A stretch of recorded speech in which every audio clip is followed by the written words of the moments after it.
Hello, this is Kris Nelson from evolveconsciousness.org. I'll be reading an article published on the 12th of October 2014 entitled Falsity and Evil, and this is a continuation of my analysis on good and evil, falsity and truth.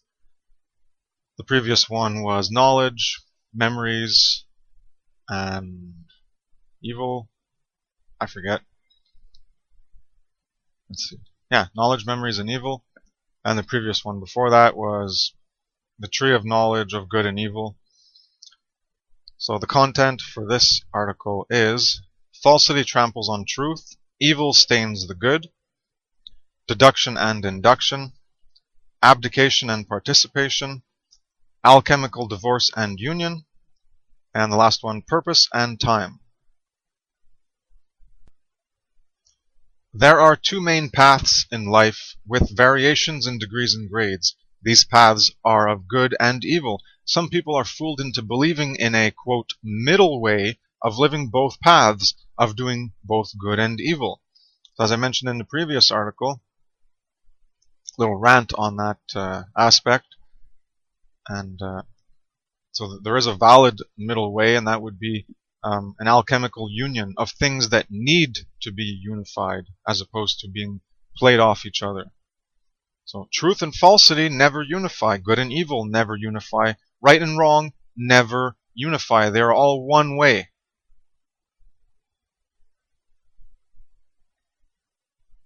The accurate understanding about the non-duality, middle way joining the two paths, etc., is in the knowledge of the two paths, which I mentioned in knowledge, memory, and evil. It's about knowledge. So good doesn't exist without evil in terms of the knowledge of the good. Because if you don't have evil, then you don't have a comparative dualistic framework set up, and you can't really understand good. It'll just be the default state will be good. There's nothing wrong with that. And that's innocence. That's why the tree of knowledge and the fruit, forbidden fruit, innocence, they lost their innocence. It's all in that the allegorical symbolism of that little story in the Garden of Eden. And again, the middle way, the balance, it's not a balance between good and evil in action, it's a balance between good and evil in knowledge that is required. So I'll just reread the sentence. The accurate understanding about the non-duality, middle way joining the two paths, etc., is in the knowledge of the two paths, not in the actualization and realization of evil into our being to manifest it into reality. Conscious awareness is what is required from both paths, in the form of knowledge and understanding of evil, not in the form of acting evil out. That would not be wisdom of right action. That would be the foolishness of wrong action. So here I have two links. One is to the little article, little post on the wisdom of right action and how wisdom is represented through action. So it's always about right action and not just simply knowledge and understanding in your mind. You might have understanding of wisdom, but until you actualize it and act upon it, then it's not really wisdom. It's merely understanding of wisdom, but it's not wisdom itself, because it has to do with action. And then you have foolishness of wrong action, and there I link to my Care for Truth infographic. To continue, good and evil must be affirmed in knowledge and understanding, but only good is to be affirmed in action. So you see the difference? Evil is to be negated in action. So good and evil together is to be affirmed in knowledge. It's about knowing them in knowledge and understanding, not in wisdom.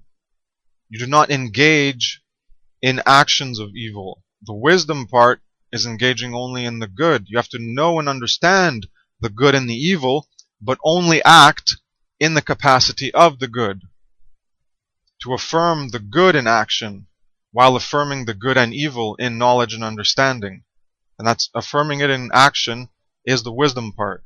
And if you affirm, and if you fail to only limit evil to knowledge and understanding and you actualize it in your life, then you're going down not wisdom, you're going down foolishness of wrong action. You're affirming evil in action when we're supposed to be negating evil in action. It's a very important distinction. Knowledge of evil, knowledge of the false path and way, is apophatic negation of what is good. So by knowing what is not good, the apophatic way of knowing what is evil, knowledge of the false way, path and way, is a negation of what is good. And so you learn what is wrong, which is a negation of good. By learning of the evil, we can come to know the good. And the knowledge of good, knowledge of the true path and way, is the cataphatic affirmation of what is good. So the first part, it's not a negation, it's not an apophatic negation of what is good in terms of don't do what is good. It's knowing, it's going through an apophatic negation of the good in order to know the evil. And that's the path of the false way, knowledge of the false path and way. It might be confusing in language, so that's why I'm just elaborating upon it. And the cataphatic affirmation of what is good is the knowledge of the good. Versus if you have the apophatic negation, knowledge of the good is actually knowledge of evil. So the cataphatic affirmation of the true path and way is learning of the good, you come to know the evil as well.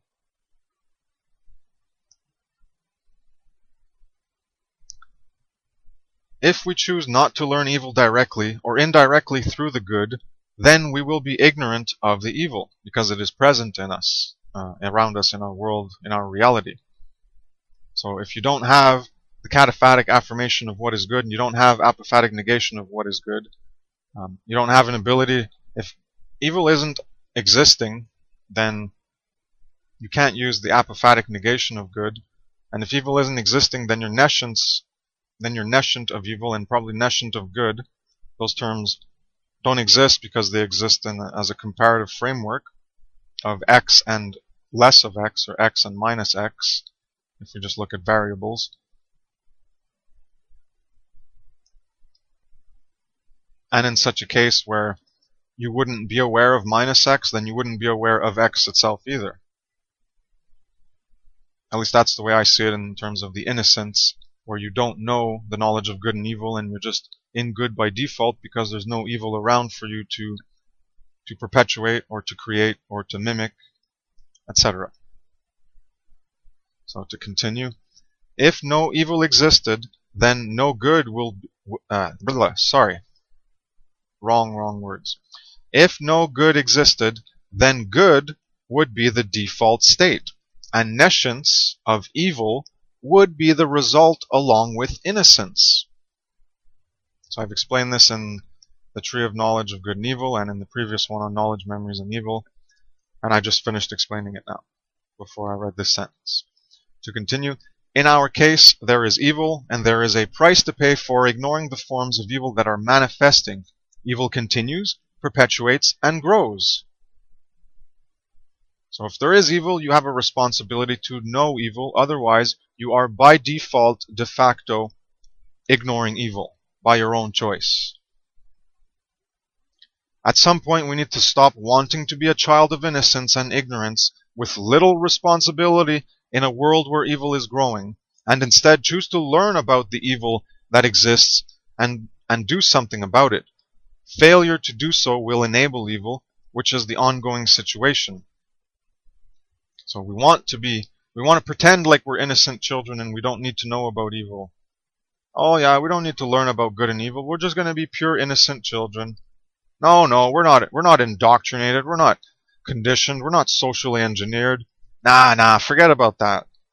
Just be ignorant and be an innocent child and continue to let evil perpetuate. Yes. Go ahead, New Agers, have fun with that.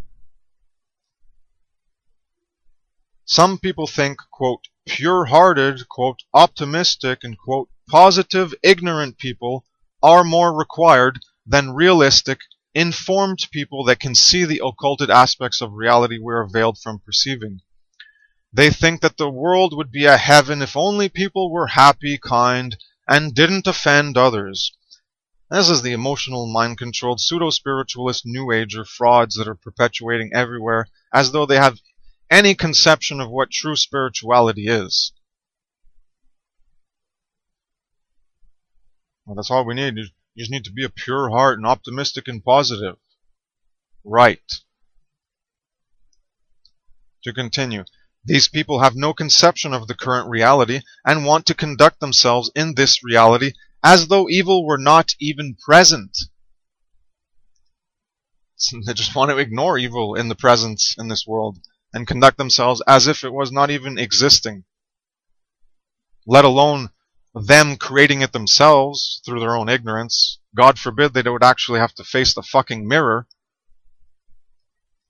Sorry for the swearing. Sometimes it just pops out because I get just so frustrated and pissed off at the ignorance of people.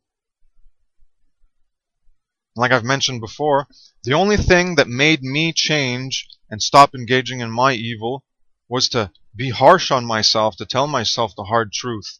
Like, you are participating in creating a piece of shit world, so stop being a coward and do what you know you need to do. That's what I told myself to become vegan, and it worked. And that is what I tell other people in so many words in different ways. I tell them they're cowards. I tell them they can't face themselves in the mirror. I tell them they don't have a true care for truth and morality. That's not, they don't care, they just keep rejecting it. Well, that's what, when I told that to myself, and I kicked myself in the ass, that's what made me move.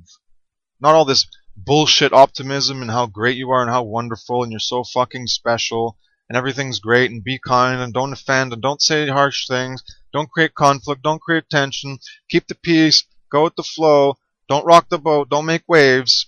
Yeah, well, read my article, Truth is Love, and you'll understand how speaking the truth as it is what is required, and that is the purest form of love there is to speak it as it is. Compassion isn't watering down truth and using euphemisms to mask and cloud it. Compassion is about bearing good and evil so that you can feel what is happening in reality, and then you can express reality as it is. People don't even understand what compassion is. That's why I finally said, okay, I'm going to do an etymological analysis on compassion, sympathy, and empathy and figure out why these words have the same root, passion and pathos, and how it relates and what it really means in life. And it has to do with our ability to bear, to endure the suffering. Because when you're going to ignore reality, well, you're not going to have compassion. You're going to be callous. You're going to be apathetic because you're ignoring reality. You're unaware of the suffering. And you're going to be completely focused on yourself in a overtly satanic mindset of my survival, my freedom, and my truth. As I mentioned in the last audio, we're still, most of us, is satanic, even though we think we aren't.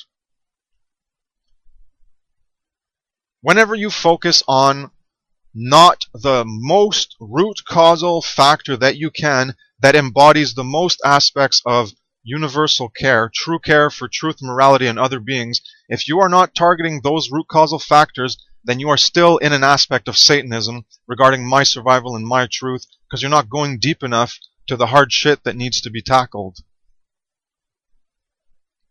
So yeah, people might want to object to that and think that because they've been doing research for 10 years and 20 years or however many years and more than me, that means they understand more than me. Well, guess what? I'm expressing things that I understand that you're not able to understand, so I don't give a shit how long you've been researching anything. If you can't go deep enough to embody in yourself the actions of going to the deepest root causal factors that you can, then you're still living in aspects of Satanism, of my survival, my freedom, and my truth. That is Satanism, as I define it, because it takes the tenets of Satanism. It's all about self-preservation and survival. So aspects of that are still about, it's all about me, as I've explained. When you target human enslavement and not all enslavement, then you're only focusing on the human sphere because it relates only to you and your freedom, your survival, and that's your truth that you want to focus on. It's not the truth that I'm speaking about universally, all beings. I didn't mention this before, but I don't want to go through gradualism for more thousands of years. I will wait out and I will endure more suffering, and let's bring on more pain. Let's bring on more chaos. Rather than one step forward, two step back, we get these gradualisms, these partial wins that convince us we're doing something with our time, we're taking action, because people want the quick fix of the novelty, the new thing. They want new things to change and things to happen. They don't want to be patient. They don't want to hold. They don't want to look at things deeper, look at the current condition, to the root causal factors, the depth of reality required in order to effectuate a real positive lasting change into true freedom and peace. People don't want to do that. The quick fix. So they don't want to go for the harder, deeper in-group versus out-group aspect of creating evil and suffering and domination and predation into the world.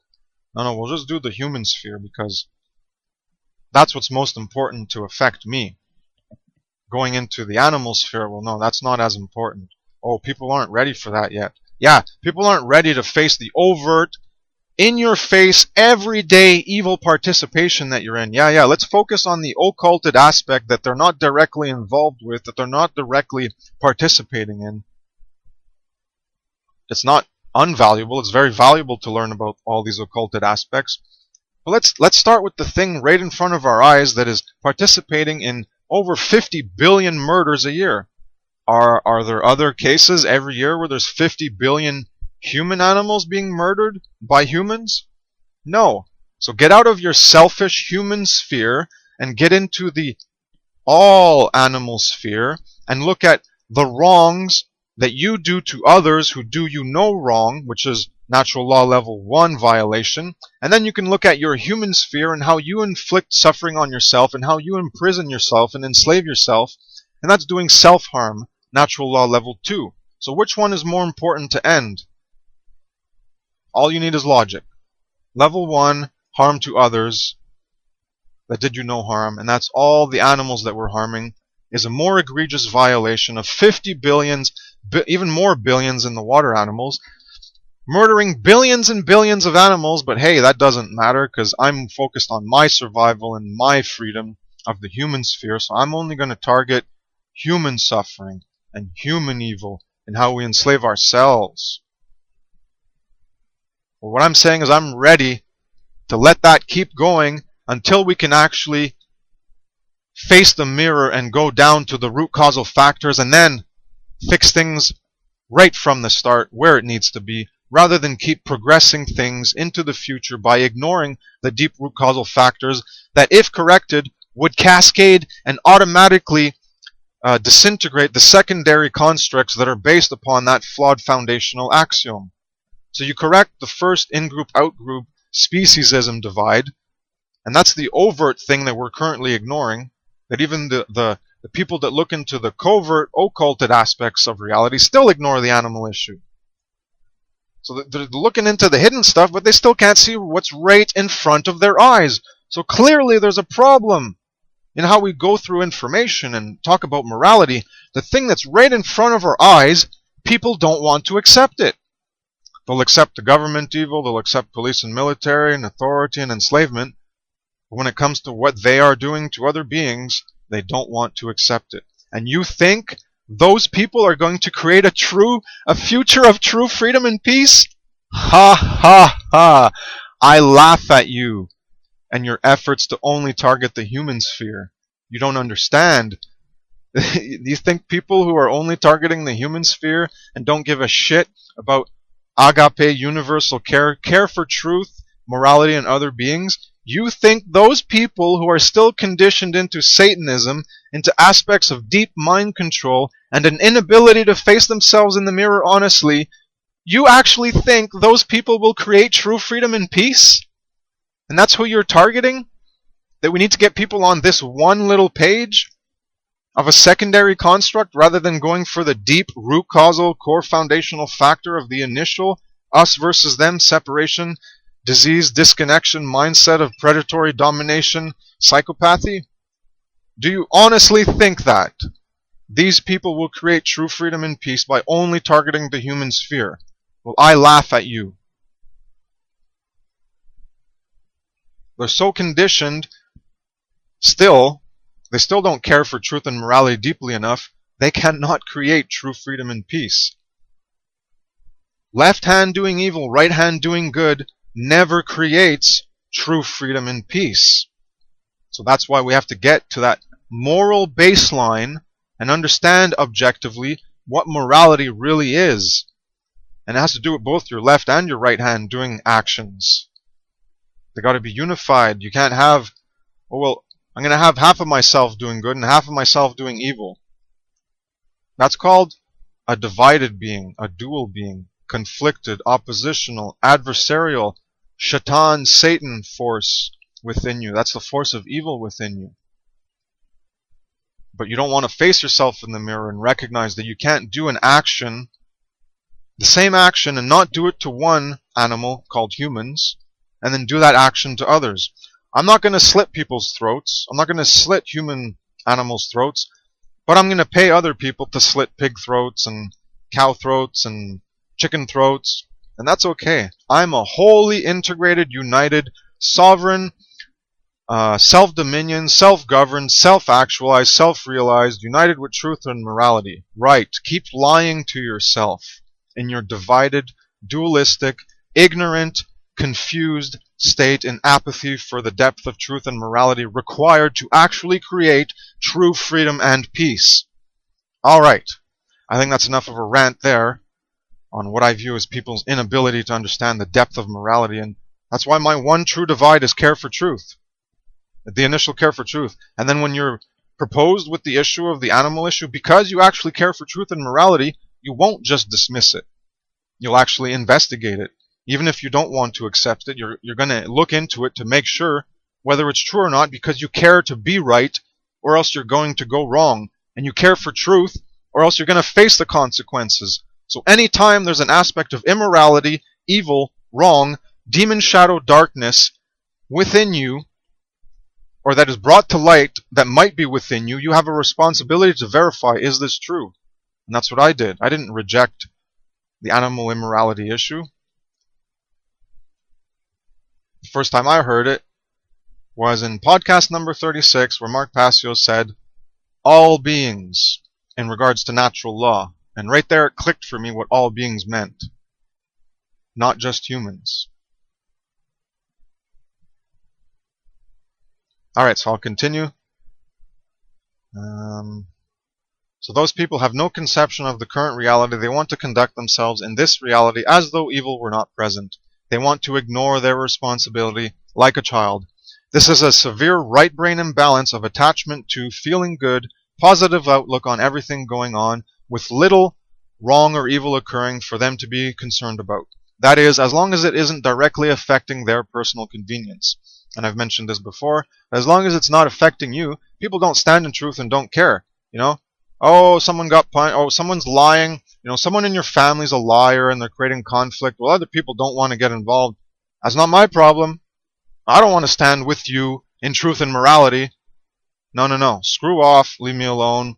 And then when I have a problem, well, then I'm going to complain and whine and moan and gossip and nah. Oh, where's my help? How come you're not standing with me in truth and morality? Well, that's because we're all fucking cowards who don't stand in truth and morality with each other to begin with.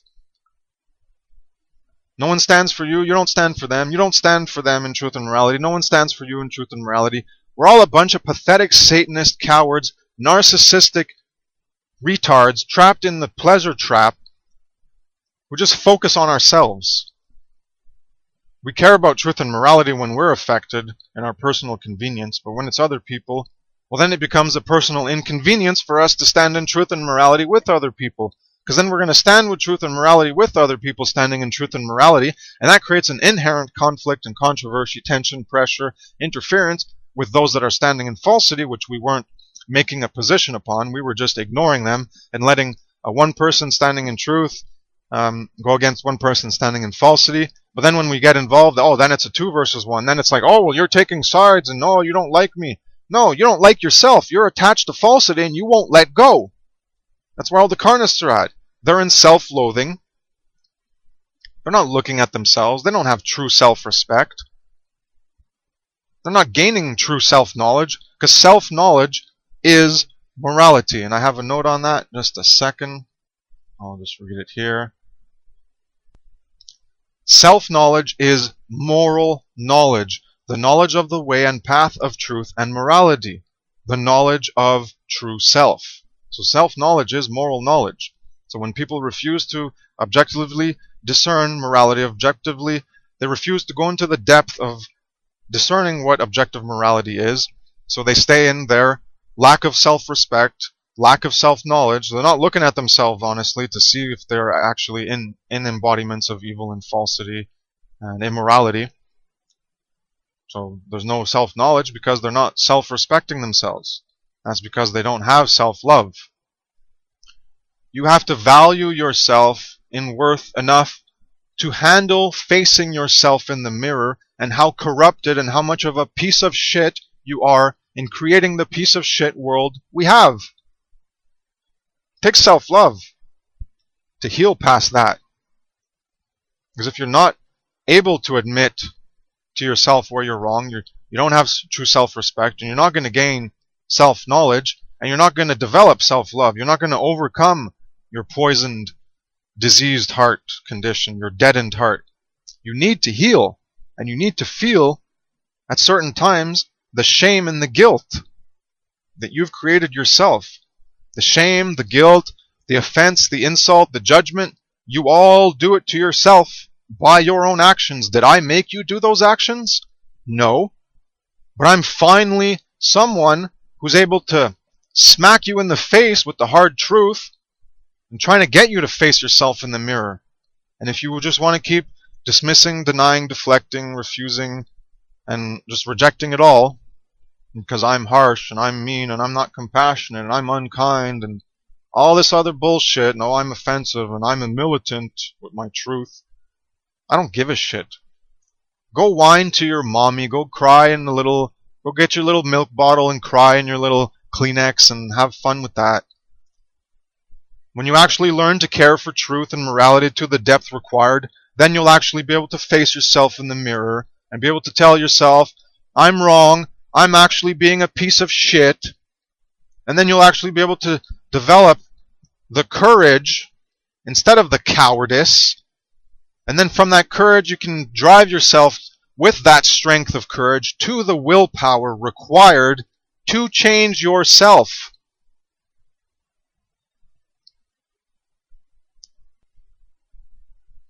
To continue, wider true care is not present in them, yet they tell themselves they are full of love and light, as if that will make a difference at all. People just believe whatever they want. Tell yourself whatever you want, feel good, create a delusional self-image, worldview, ego, personality, identity construct, and then just live in that freaking self-delusional state you've created. Continuing, believing whatever we want locks us in delusions of fantasy that prevent us from affecting reality effectively. So you want to believe whatever you want? You don't care about truth? You don't care about evaluating all your beliefs, everything you currently accept, that you've been indoctrinated and conditioned into? Now that you understand how to discern truth and the importance of caring for truth and morality, you don't want to reevaluate everything? You don't want to unlearn what you've learned? You don't want to empty your cup to refill it properly? Well, then keep living in a delusional fantasy and perpetuate evil, immorality, and wrong into the stagnation and entropy of your own self-destruction, if not your descendants down the line in a few years, decades, centuries, whatever. Eventually that's what it leads to. So when you're in your false self, your free will to create in that positive alignment with our true being, our true self, truth, love, good, right, morality, natural law, well, that's diminished because you're in the false self and you don't have the willpower activated. Because the willpower activates as you gain true care and evolve consciousness. Those things are related. True care, consciousness, the self, and free will are all related. In terms of color symbolism, those I would put in green. When I say the external and internal aspects are red and blue respectively, but the free will and the care part themselves I would categorize as green, as the real generative part, not the emotions as the generator, not the internal aspect as the generator, all of it as the internal is part of the generating. It's the causal force that generates the external manifestations, but specifically the things that drive us, which is the evolution in consciousness through the expansion of consciousness as the force of love, as opposed to the force of fear for truth, which constricts it. So you care for truth and morality, and that expands and evolves your consciousness, and this develops your free will capacity to self-actualize, self-individualize, and self-realize yourself as the true self in greater degrees of embodiment. Alright, I'll continue here. Our construction of secondary perceptual reality is based on the available input from our experience. If we lack certain input of aspects of existence, then we will be ignorant of them and powerless to their influence. Evil in its various manifested forms need to be known. So that was just the introduction. Wow. That was 4 paragraphs, but it took me a half hour because I went on a lot of rants on tangent-related topics. Okay, so the section, falsity tramples on truth, evil stains the good. In a conjunction of proposition value table, which I have listed below, where you have the different rules of propositions. So you'd have where x and y symbolize a proposition, 1 symbolizes truth, 0 falsity, and n probability. So the point is, well, I'll get to the point as I read. So in this proposition conjunction table, we can see how even one part of active engagement in falsity and wrong, represented by 0, is overriding its binary opposite, the truth and right, with the value 1. The law of correspondence can be applied to this understanding in grammar and logic towards how good and evil work as well. Grammar and logic are tools used to represent and navigate reality. These tools can be used to discern and describe good and evil that can be recognized in reality. Everything is interconnected and correlates.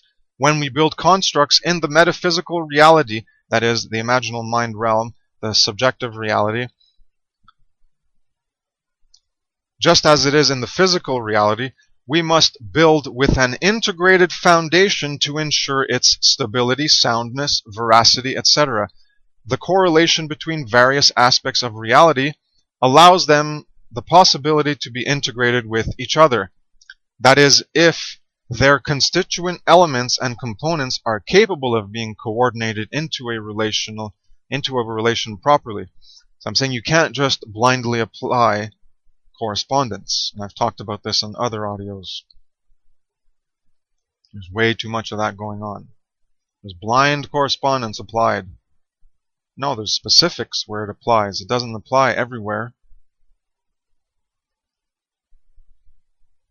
We cannot simply coerce and violently force a false blind unity or oneness. Those things that can be integrated will integrate of their own harmony and unity with each other because they are actually of the same force and polarity and capable of harmonizing. Truth does not harmonize with falsity. Good does not harmonize with evil. Truth is trampled by falsity. Good is stained by evil. So you could have, if you have a proposition with 1,000 premises, and your proposition is based on those 1,000 premises, and one of the premises is false, then there's a chance that your conclusion, your proposition, is false. So you have to reevaluate your premise without that false proposition and see if it still holds true, and it very well could. But when you're dealing with the propositions of two things, well, I guess that's the same thing as the premise. No, the premise. Anyways, when you combine aspects of reality and you mistakenly put a falsity in there, it taints your whole truth and your whole understanding of good.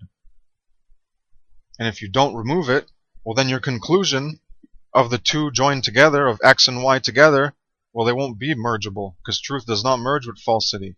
So whatever you conclude based on those two things joining together will be a false conclusion, because you're concluding things based on a truth and a falsity. You're trying to merge them together, and you're trying to arrive at a truth, and that's impossible. What you're going to arrive at is a falsity. So it doesn't matter if you have one truth and one falsity, if you have 10 truths and one falsity.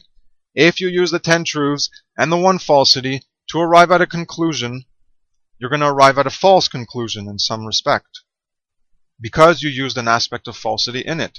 And this is why it's supremely important to engage in the apophatic negative pathway, to acknowledge what is good, to acknowledge what is evil and immoral and wrong, and then we can work to remove it from ourselves. Because so long as an aspect of your being, who you are, has an aspect of falsity within it, then your being will be false. You will be living as a false self, living falsely, because you have an aspect of falsity in you and you're creating falsely.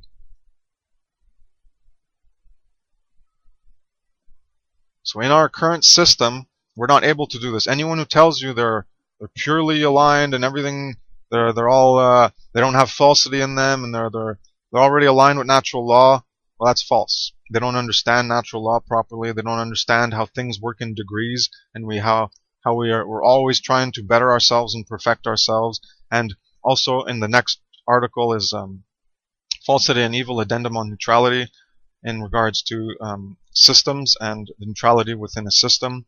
And even if you think you've removed yourself, so long as you are participating within a certain system that creates evil and perpetuates evil, just by de facto fact that you are participating within that system means that you are perpetuating the evil in some form.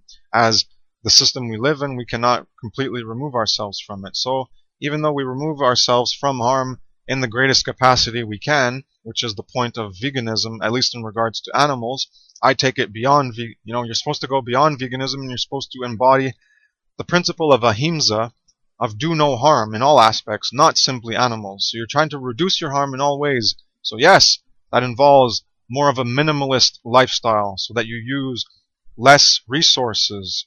You're using less need for transportation, less use for mining of resources and raping the planet. That's what minimalism is about. It's also about reducing the useless complexity, or the distractive complexities, and the things that you don't really need but are more for comfort and convenience. You get rid of those things, and then you reduce your impact of exploitation on the planet. So no, you can never remove your harm completely. Maybe at some point when we completely change the way society functions in order to align with the path and the way of truth and morality, and then progressively embody it to a possible point of perfection and whatever in the future. I don't know. It's possible, but I don't know. And I don't care, honestly. Not right now. I'm here, I'm not there. When people get to that point, well, they can worry about, oh, well, we have nothing to do, we've perfected ourselves and everything's perfect and in harmony. Maybe there's an ascension. Maybe you become a pure energy being, whatever. Doesn't matter to me. That's fantasy as far as I'm concerned. Even though it's a possibility, I can't say it's not possible. But I can't say it's going to happen. It's just, who cares? Worry about that when it happens. Right now, worry about removing evil so that you can even possibly get to that position 1,000 years or a few hundred years or whatever years from now, where we can actually live in true freedom and peace, where we're in the Garden of Eden, and possibly create that state of innocence where we're not even creating evil because there's no evil around to mimic creating evil. Alright, to continue. So here I have the table, and then I'll quote page 108 from the Trivium, the book by Sister Miriam Joseph. A statement is to be marked true only when every part of it is true. It is to be marked false when any part of it is false. And this is the power of the negative in our reality and the power of evil in our reality. So this is logic. Now, I've already explained in my Language and Reality how logic is a foundational law of the universe. Without logic, universe does not exist. Because there's no law of excluded middle and there's no law of identity. If there's no identity and no logic, everything is the same because there's no non-contradiction. Everything is one. So logic would still apply, but you'd have no identity. You'd have just one thing. There's no contradiction, it's just one thing, right? So you'd still have non-contradiction, but you need identity, which is an aspect of logic, which is non-contradiction from identity. Because in identity you have different things. You have diversity, multiplicity, and variability of the existence of the universe and reality. So when you have many things, there's different identities, and logic is in play in that respect. So logic is supremely important. It's a fundamental law of our existence. And failure to understand logic properly will mean a failure to understand reality properly. So this is why I'm still a Satanist in part, not as much as other people. I still have aspects of doing harm, of doing falsity, of doing evil. I'm not perfect. I never claim to be perfect. I don't claim to be good. I don't claim to be spiritual. I can claim to embody aspects of goodness, and as a result, that's aspects of morality, aspects of truth, love, good, right, morality, natural law, and hence aspects of the true self, higher will. You don't ever embody it fully. You only embody partial aspects as you discover them and choose to embrace. So care for truth, 4 levels. Seek it, truth and morality. Embrace truth and morality. Align and embody with truth and morality so that you live it in your life. And then level 4, teach it, preach it, and share it so that other people do what you did. That way, evil and immorality and the wrong will all dissipate. And it's all up to each one of our personal responsibilities to do so. So when you don't face the mirror, you don't have self-respect, you don't develop self-knowledge, you don't develop self-love, you stay in a fear of facing yourself and healing yourself. So you don't want to heal yourself. If you don't want to heal yourself, you don't really love yourself. So you don't have self-love. And then in the end, you don't have self-responsibility to end evil, remove the evil, and help others remove the evil. To continue, whenever you have falsity, it overrides the truth in the aggregate, and you have an overall false result in an attempt to combine something false with something true. You cannot create an aggregate truth from any component that is false. It stains the whole group in general. It is the same with right and wrong, good and evil. If you are looking at the aggregate karma, every piece counts. Every human counts here in terms of removing evil from this planet. And eventually, when we get to the aggregate number, that's why the force of speech turns into the force of physical force, where you can put down evil. Because you reach the numbers where you can say, you're either going to learn and you're going to stop, or we are going to stop you physically now because we have reached the numbers. Because if you're 1 versus 50 or versus 7 billion, well, guess what? When you tell the people to stop and you try to force them to stop, well, they're going to view your force as violence because they don't view what they're doing as immoral, and that your force is a rightful, just righteousness act to stop someone engaging in a violation. They don't view it as a violation, so they view your rightful force as a violent act, and then they're going to kill you for it. But they're going to murder you because you didn't do anything wrong. But they don't understand the wrong. That's why if you're trying to act in confusion, on people who are in confusion, what you're going to get is you're going to get burned at the stake and poisoned and all this shit. Just like in the past we've had with people who've tried to speak truth and it couldn't be handled. This is what always happens. So we got to speak the truth to a point where we reach a critical mass, and then we can shift over to physical action and stop evil from being created. That is part of natural law. As a natural law, causal agent of reciprocity and redress, that is our eventual responsibility we are heading to. Right now, we're only partially in the sacred masculine of speech.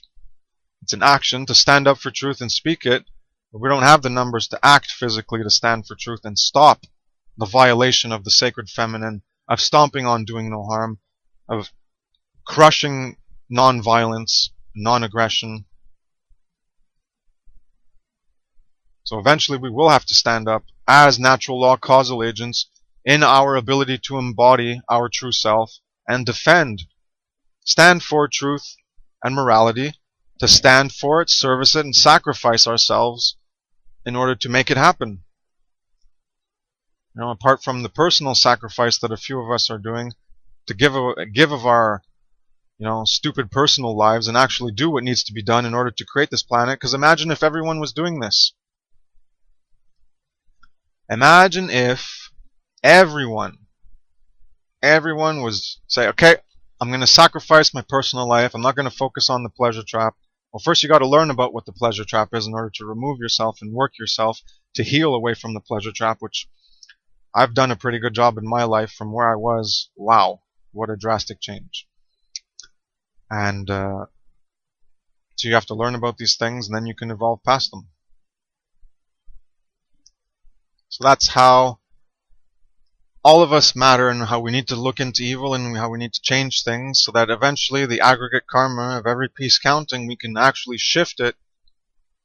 We might not even need to use physical force, because by that time the critical mass, there's a psychological effect of peer pressure, which is why we're in the position we're in right now also, and which is why we prevent ourselves from getting past our barriers, is the collective pressure. So once the majority is in alignment with truth and morality, the collective pressure will shift from collective pressure into acceptance of the current condition of falsity and wrong and immorality towards the collective pressure of accepting the new model of truth and morality.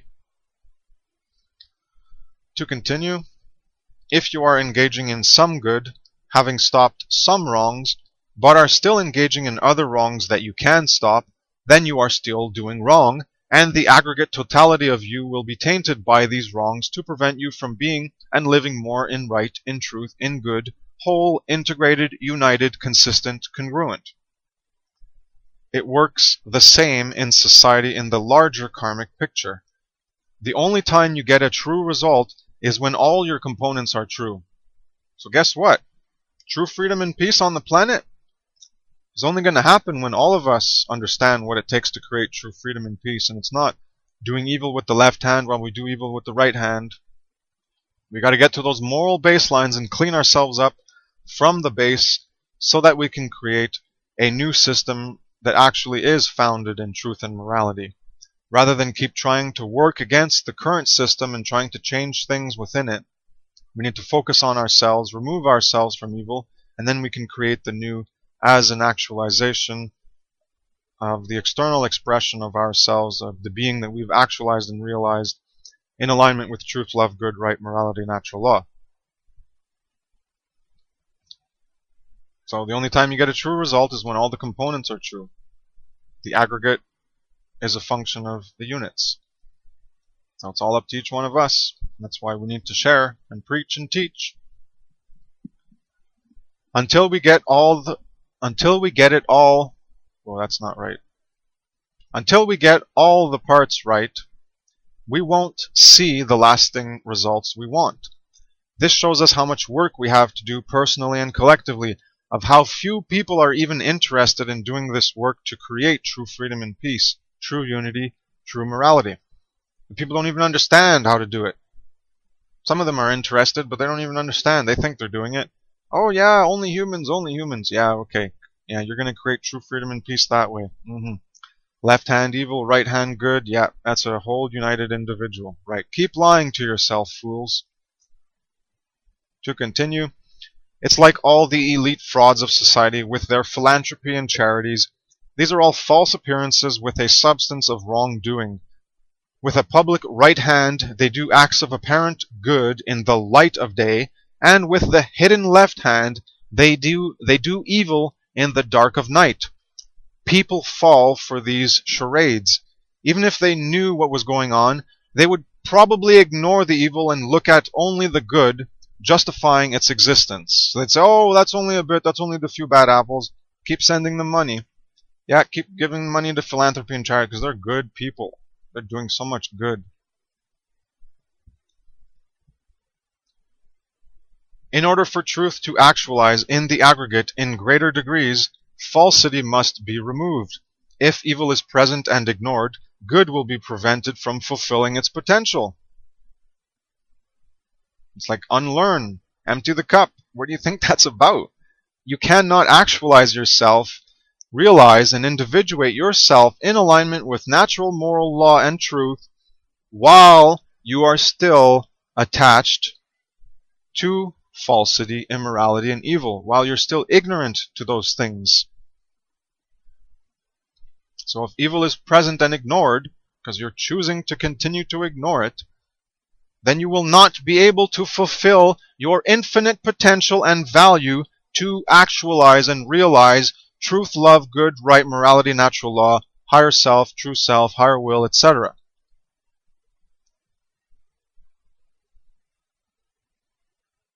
So admitting wrong, admitting how much of a shit and fool you are, is necessary for you to heal. Oh, you don't like hearing that you're a piece of shit? You can't tell yourself that you're a piece of shit for doing evil? Well, continue to be a weak coward. Like I said, that's what it took for me. Kick myself in the ass, because there's sure as hell no one that's going to do it for me. There's no one that's going to do it for you. Oh, I try to do it for people. But they don't understand. They don't care to look. Oh, you're just insulting me. You're saying I have an undeveloped heart center and care and compassion and conscience and morality and empathy. Yeah, you do. But you don't ask me why this is so. You just ignore it and continue along your way and don't look into what conscience really means, what morality really means, what it really means to have a heart center developed, what it really means to have care developed, and compassion and empathy. People don't even know the words they use. They're just being fed the conventions of society, impositions of meanings and definitions. We're not looking into meanings and definitions to see if they accurately reflect reality. We just accept things and go along with what we're told, and then we live in a false reality construct, because the words used to represent our reality aren't even accurately representing it. So you got anarchy. Oh, that's chaos. You got the occult. Oh, there's evil again. You know, two things that help us see reality. Look into the occult, the hidden. Seek anarchy, freedom, no masters, no slaves, no slavery, no authority. No, those things are bad. We're so mind controlled. To continue. The removal of evil is required for the proper, effective, real, lasting manifestations of goodness we created and added to our lives. Failure to remove evil will eat away at the good we create. The work we have to do is more about the removal of falsity and evil at first, while progressively increasing engagement in the work of ending the falsity in the aggregate reality we all co-create, by helping others end their individual participation in falsity as well. Then we can manifest, individuate, actualize, and realize ourselves in goodness, in aspects of goodness, truth, and morality more fully to the optimal potential we can reach, which we are currently prevented from being able to create. So again, your potential and value is limited because you limit yourself. You don't look at yourself in the mirror. You don't learn about yourself, the true self, morality, objective right and wrong, good and evil, truth and falsity. So you can't understand reality. You can't understand yourself. So you're full of false self, false information, falsities, and you can't accept contrary information to the falsity you accept as truth, because you're indoctrinated and blindly believing and have faith and trust in what you've been told. You don't think for yourself. You don't engage in critical thinking. You don't question. You don't doubt. You're not curious. So your potential and infinite value is never going to be progressively actualized in greater degrees of embodiment with truth, love, good, right, morality, natural law, true self, higher will, etc. It just isn't going to happen.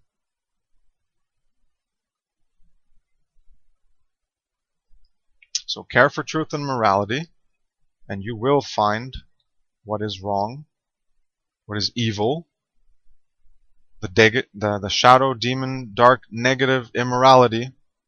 Then you can heal. Self-respect, like Mark Passio laid out, self-respect, self-love, self-knowledge, self-responsibility. The next section is deduction and induction. If you want a greater chart between deduce and induce, induct and deduct, go take a look at, oh boy, Metaphysics, Language, and Reality, the Fundamentals of the Trivium Method. That's my presentation with a bunch of infographics regarding metaphysics and how to understand reality and language.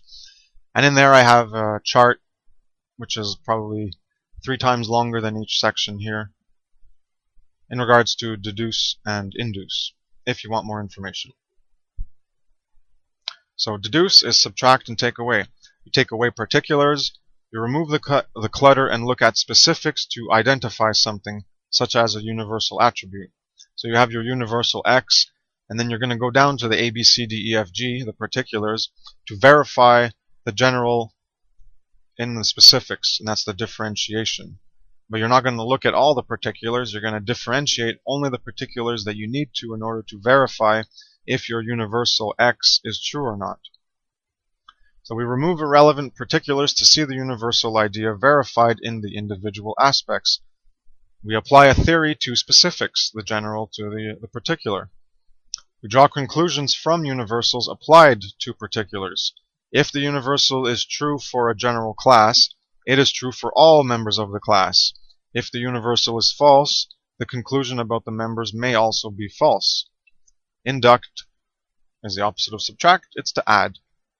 So instead of going from the universals down to the particulars, we're actually inducing universals, generals. We're imagining them, we're creating them, we're trying to see how all the things, the parts fit together to create a general picture, a bigger picture. So we add particulars together. The sum of parts can show the bigger picture. That's going from A, B, C, D, E, F, G particulars to the X universal. The discovery of the general from the specifics, and that's an abstraction. And that's why human consciousness is an abstraction engine, where we pierce the veil of the particular physical aspects of matter that we see, and we try to look within them, to go behind them, to go beyond behind them, and look through to the metaphysical aspects that we abstract universals from those particular aspects of reality that we see. We're abstracting and piercing the veil of physical matter of those particulars. We add relevant particulars to discover, imagine, conceive of a universal idea from them, formulate a theory or hypothesis from specifics. A conclusion can be false even if premises are true, because you can have false induction. Just because you think of something doesn't mean it's true. You take a bunch of pieces of data of reality and you conclude in a general idea, it doesn't mean it's true. You need to verify, you need to go back to deduction and verify that universal conclusion and see if it's actually true by going back to the particulars, and that's the induction, deduction, grammar logic spiral, which I have presented in my Language and Reality presentation series. If it is true for some members of the class observed, it may not be true for all members. All true premises do not guarantee a true conclusion. So deduction is a taking away of specifics to verify the universals in particular things. Induction is adding specifics together to see the similarity and discover the general idea common to things. Similarly, in alchemy, we take away the false, the darkness, in order for the light of transcendental universal truth to shine through for us to grasp and bring into being, into more aspects of the existence and experience we live. The truth of the bigger picture understanding emerges as well. We induct from the individual particulars of reality to form ideas, then deduct from reality to verify if those ideas are present in reality logically, or if they are faulty generalizations on our own part. on our part from the inductive process. Then, with verification of the accuracy of the formulation of our idea, our concept, the universal we're trying to conceive of, we induct again from reality, this time with more falsity removed and truth discovered from the previous deductive phase, and we work to improve our understanding of universals once more. I should have put that in my metaphysics presentation. That was a good description. The whole is greater than the sum of its parts. Looking at the parts to find the whole can lack accuracy to describe the whole, as the whole is more than the parts. The limited number of parts can lead to a wrong description of the whole, as we try to add together things that are there, but may be adding them together incorrectly in induction. So you see, once you have your universal verified, it applies to every single aspect that relates to that universal. Whereas when you're trying to go from the particulars, but you don't know every single one, or you're only looking at a few and you're trying to create the universal, you might get a few things wrong and you need to go back and look at more particulars, more data points, more of the data set of reality in order to reevaluate and restructure your inducted universal and general conception in order to refine it and process it into a more accurate representation of reality. To continue, if we know the whole, we can dissect, divide, and reduce down to specific parts. It is much easier to do this and less prone to error as we take away from what is already there, deduction. The next section is abdication and participation. There are also related terms of abdication, withdraw, remove, extract, -1, and participation, join, add, involve. So I'm getting into deduce and induce, abdication and participation, because this relates to good and evil, falsity and truth, because good is +1 and falsity is evil is -1, truth is +1, falsity is -1.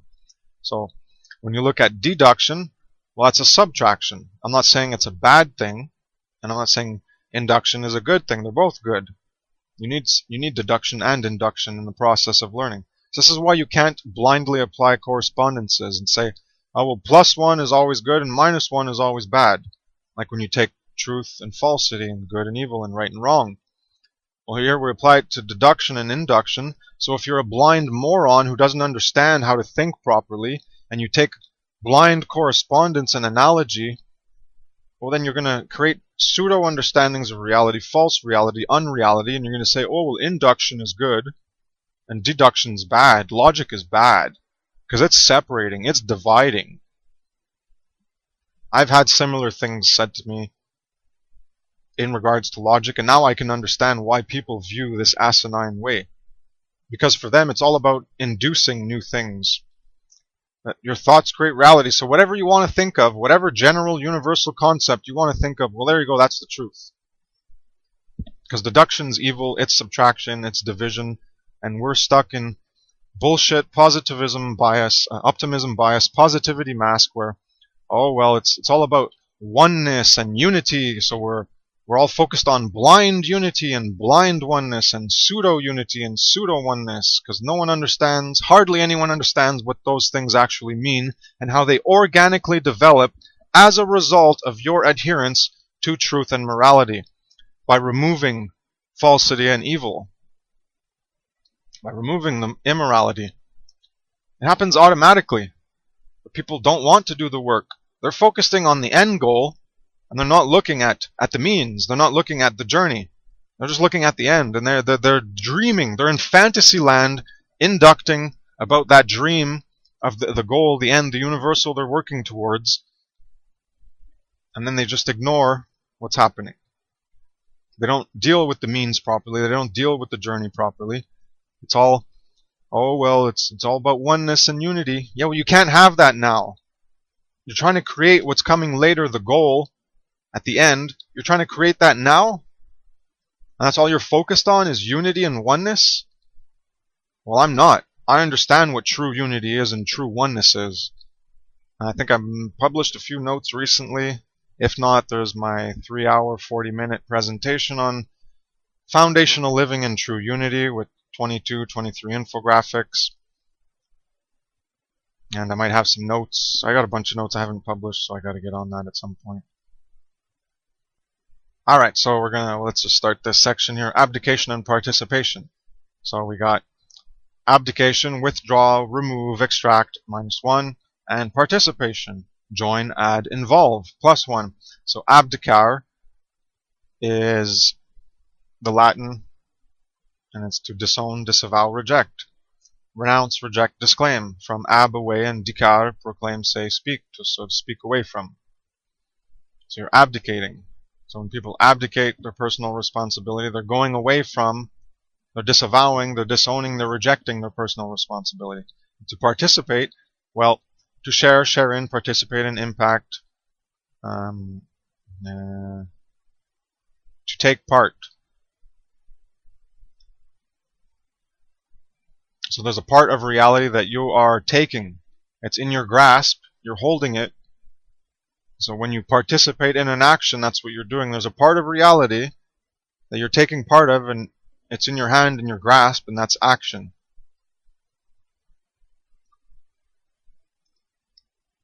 So we have a lot of people who are participating in evil, and they need to abdicate from the evil instead of participating in it. And there's a lot of people abdicating from truth and morality, and they participate, and they need to participate in truth and morality. So things are currently polarized and mismatched, and people's priorities, people don't have priorities set right properly, first of all.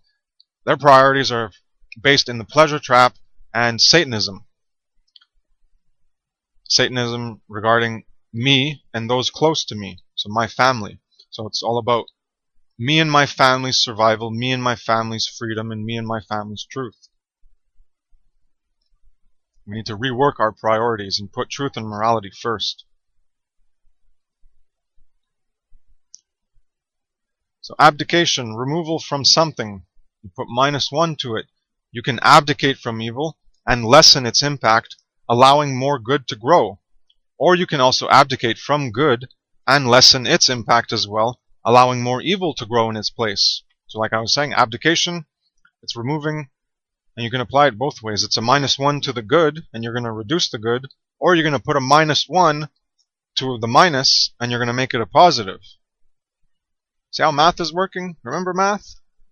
When you add a -1 with a -1, you get -2. Or when you take -1 and you -1 to it, you end up with 0. Because it's -1 minus the +1, and they're opposite, so you're going back towards the good. If you're removing yourself from evil, you're minusing a minus, and it brings you towards the positive. But when you're minusing a positive, well, it brings you towards the negative. Because if you start from -1 and then you -1, it brings you to 0, you're going back up. But if you start from +1 and you -1, well, it brings you down to 0 and you're going in the wrong direction. And the same thing with participation, just in the inverse direction. You're adding to something, +1 to it. You can add to the evil and make it grow, or you can add to the good and make it grow. In terms of evil, we want to abdicate -1 and not participate +1 in all forms of evil. We do not want to be part of creating and adding to its energy growth, feeding the force of evil. We want to starve it from existence. So you have the dark force and the light force. You can apply many things in reality, tools. You can language, words. A lot of people have this negative view of words and language. They're not negative. These people, dark occultists, people in the force of evil and the dark energy, feeding the dark energy, are using the dark energy of lies and manipulation, and they're using words in a manipulative capacity to alter your perception of reality and have you believe in an unreality as a reality.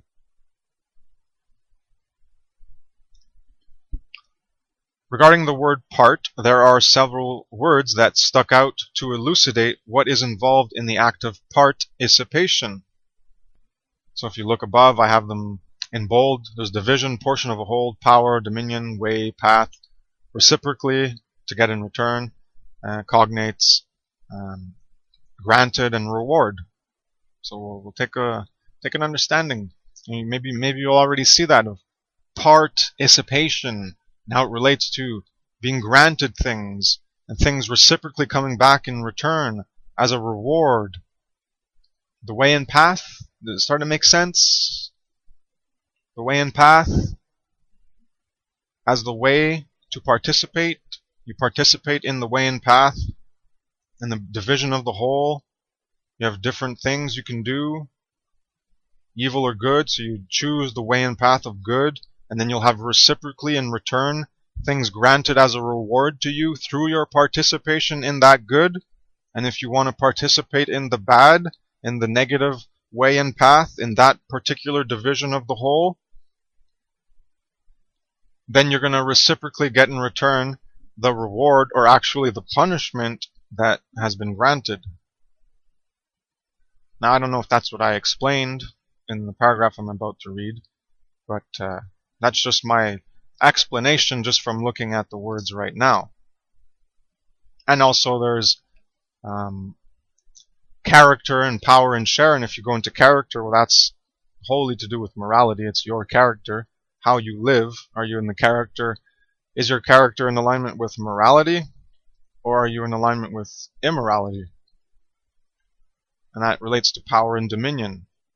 What power and what dominion do you have power over? Are you using the power to have dominion over yourself only, or are you participating in evil and using your power to have dominion over others, other beings that did you no harm?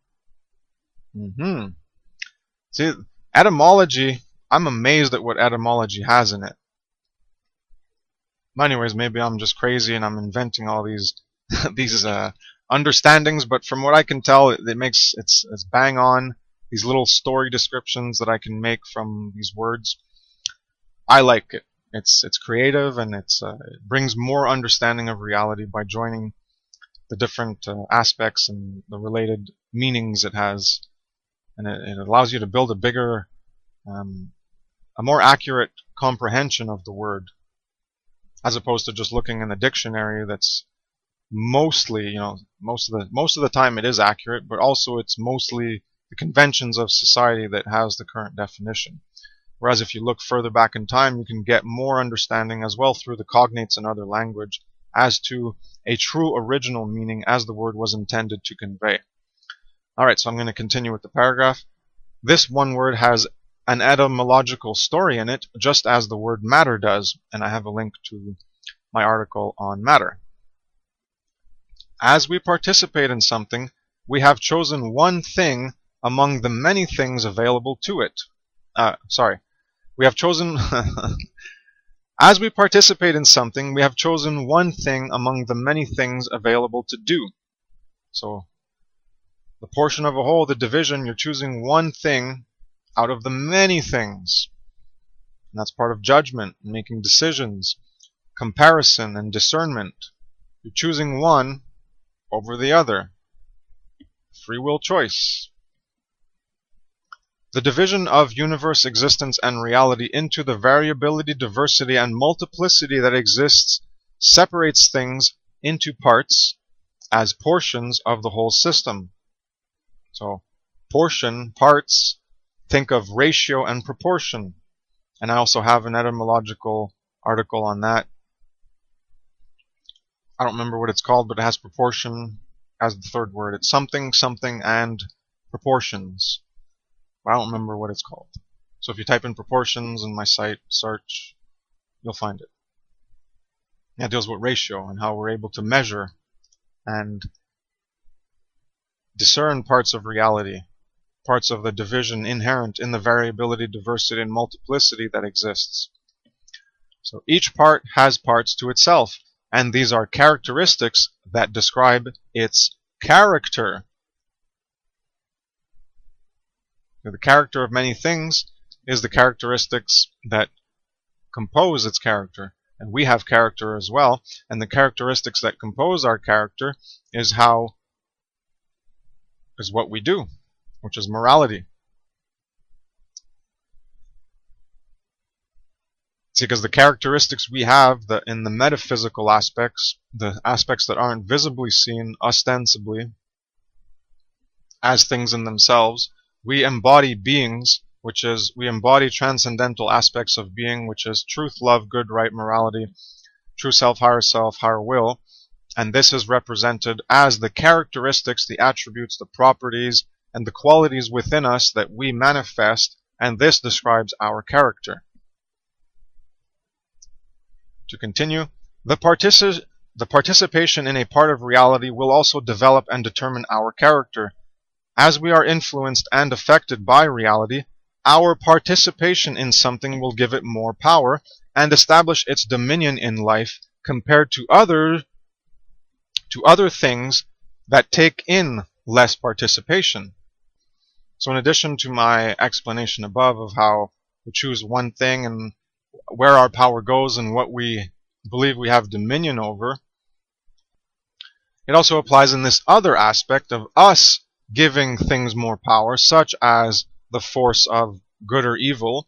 Do we want to give power and feed the force, give energy and power and feed the force of evil and help it establish dominion in our lives, in all life, because we are participating in it and participating less in other things that go against the creation of evil?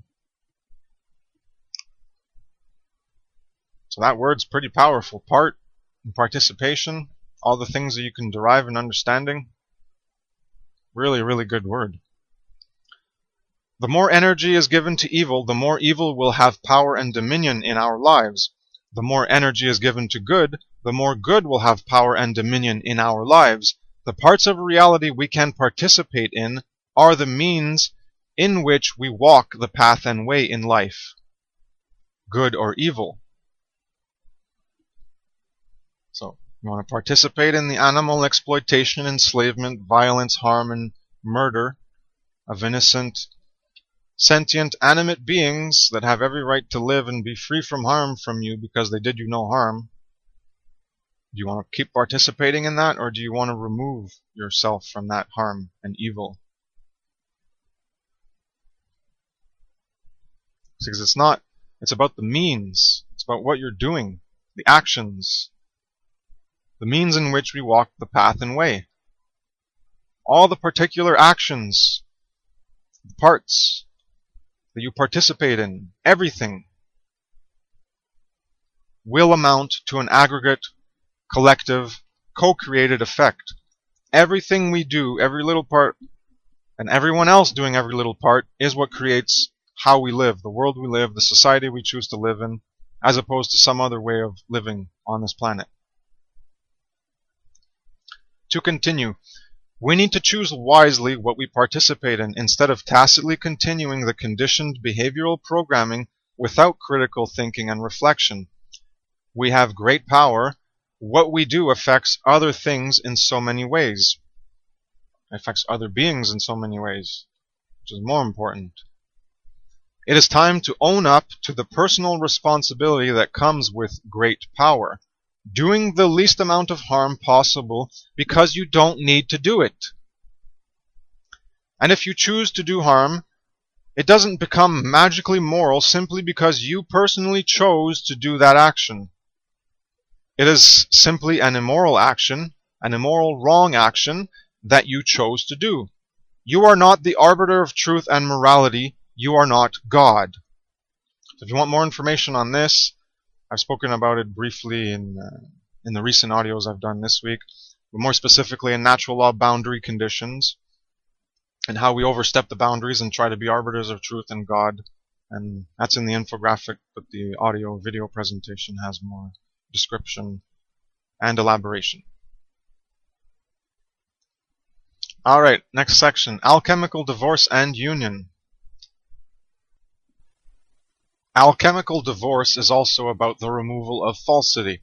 We don't just get to the light by imagining it. First we have to face the darkness, then it can be cast away with light. The aspects that are purified by light can then form a true unity, rather than a misguided, false, pseudo-unity of disharmonious parts. If we set up a basic value assignment to the types of actions we engage in, there is wrong action, neutral action, and right action, which also correlates with a system of values assigned to true and false. So false -1 as wrong action, true as +1 and right action, and then the potential neutral is 0, but the actual neutral is a plus or minus 0.1 or whatever arbitrary value you want to use that seems appropriate to indicate a partial aspect of either or positive or negative polarity. See, the potential 0 is 0, right? Between -1 and +1 is 0. The potential for neutrality is 0. But because neutrality is never 0 in a system where you have good or evil as a collective aggregate condition, you cannot completely remove yourself from participation in evil and simply act as a neutral component. You will always be on one side or the other in some capacity. So not participating in wrong action, atrophy to evil, helping good blossom, is a plus 0.1. So if you remove your participation in wrong action and you atrophy the force of evil, you remove yourself. So -1 -1 is 0. So you're bringing you're atrophying the evil, you're removing the energy from evil, which is a potential to help good blossom, but you're not actually doing specific good things, but wrong needs to be removed first, so that's a plus 0.1. Because by default, by not doing evil, it's a help, an assist towards the good.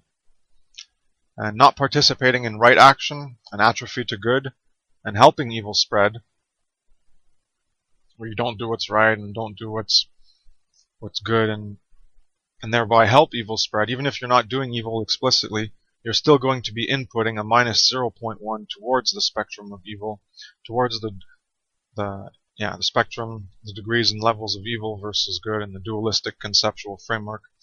And inaction as well is the same thing. Inaction is a plus 0.1 or a minus 0.1. Because non-participation is an inaction. And this is also the concept of wei wu wei, of action through non-action, is when you don't do something, it's in a way a sort of action, a passivity that removes force from one aspect and provides it the potential to provide it to another. So you do wei wu wei with the animal issue, and you no longer participate in the wrong action. You atrophy evil and you help good blossom, which is a plus 0.1. So that's a good form of inaction, a good form of action through non-action. So you may not think you're acting by removing participation in something, by no longer doing what you previously did, but it is a form of action in a way. And that's wei wu wei, the concept of action through inaction.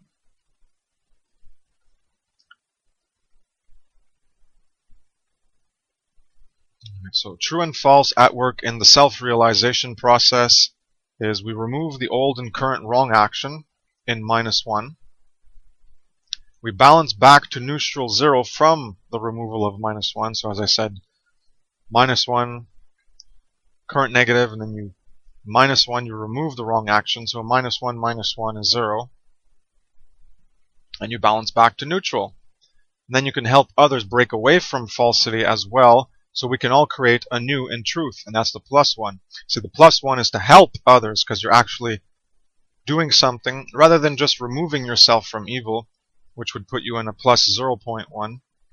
When you actively engage in the great work level 2 and in Care for Truth level 4, which is to share, speak, and preach the truth and morality to others so that they can live it in their lives just as you have done. This is actually a +1 because it's an active force towards the good polarity. Whereas if you just shut up and don't do anything, even though you wake up and you remove yourself from evil in -1, you don't end up in the +0.1 of potential of the actual, because if you, in the end, if you don't do anything, so you have your initial -1, -1 to 0 into 0.1 into +0.1. If you don't take advantage of that neutrality that you just obtained from removing yourself from evil, and you don't do anything to share with others or things like that, and then you just work on yourself all the time and that's it, then you end up still being a neutral participant in the aggregate negative -1 that everyone is participating in, and you just let that continue, and therefore your actual neutral of +0.1 to help you get into active good, well, it fades away and it becomes a -0.1 in terms of in terms of inaction and just allowing the system to continue. That's the wrong form of inaction. So first you have an inaction that's a +0.1 when you remove yourself from something. But if you're not doing anything to get other people to do that aspect of good, such as creating content, getting people aware of it, doing something in some capacity, if you just sit back and just ignore any responsibility to have other people understand this, that's when you're in the -0.1 and you're actually feeding evil again. You're not feeding it directly through removing it, but you're not going far enough in your responsibility to the great work in ending evil, because if only you end evil and everyone keeps doing it, well, guess what happens? Evil continues and perpetuates. So your inaction becomes a -0.1.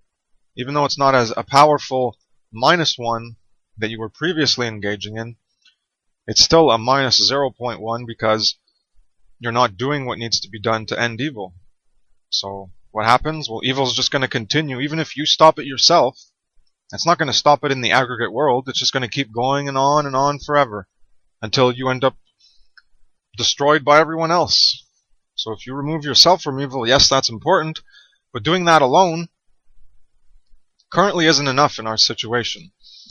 If everyone was doing that on their own, then sure, no problems there. Everyone's doing it on their own. But that's not the situation we have. No one wants to do this on their own, so we have to shove it in their face and make them care for truth somehow. That's why I'm trying with the catalyst. The things that worked for me, I'm going to be using them on other people. Which is harshness of reality. The horrors and the negative and the shadow demon darkness and evil that is going on. People need to face it. They need a catalyst to wake them up, to shake them awake. The pressure, tension, and interference and conflict needs to be brought into life to make you care. Because without it, you're not going to care ever. Why do I say that? Because that's what happened to me. So I can't say what happened to you. Give me some of your secondary experiential knowledge. Well, primary for you, it'll be secondary for me. And then maybe I'll see what you have to say and see if it makes more sense. But I go with what makes the most sense, and that's what I do all the time. When I learn something that's better, well, I'll adopt that better way.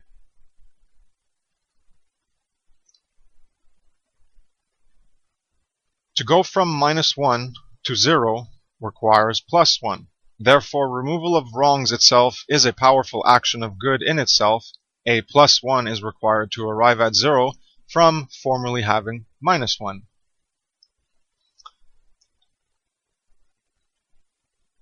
There is an additional 0.1 due to atrophying the evil. So you end up at a +0.1, not 0. In actuality, at first, so like I said before in my little rant, is at first. You're at 0.1 in the positive at first. from your atrophy of evil, which brings you to 0, but brings you to 0.1 at first. But if you don't use it, if you don't use that position of going into the positive path and run with that energy, well, you're going to go back to the negative, to minus 0.1. Affirmation or negation can be applied to both good and evil with inverse consequences. We want to affirm the good and negate the evil to produce good results. If we do the opposite, we create inverse consequences of evil instead. Apophatic way is negation. This is removing evil, plus 1. Abdicate from evil promotes good, the right action. Removing good is minus 1, and we abdicate from good promotes evil, a wrong action. The cataphatic way is affirmation. Adding good, a plus 1, participating in good, a right action, or adding evil, minus 1, participating in evil, a wrong action. So you can affirm evil or you can affirm good. You can negate evil or you can negate good. So above, at the beginning of the article, when I had the statements about negating the good, apophatic negation of the good. Well, that's when you go to the apophatic negation,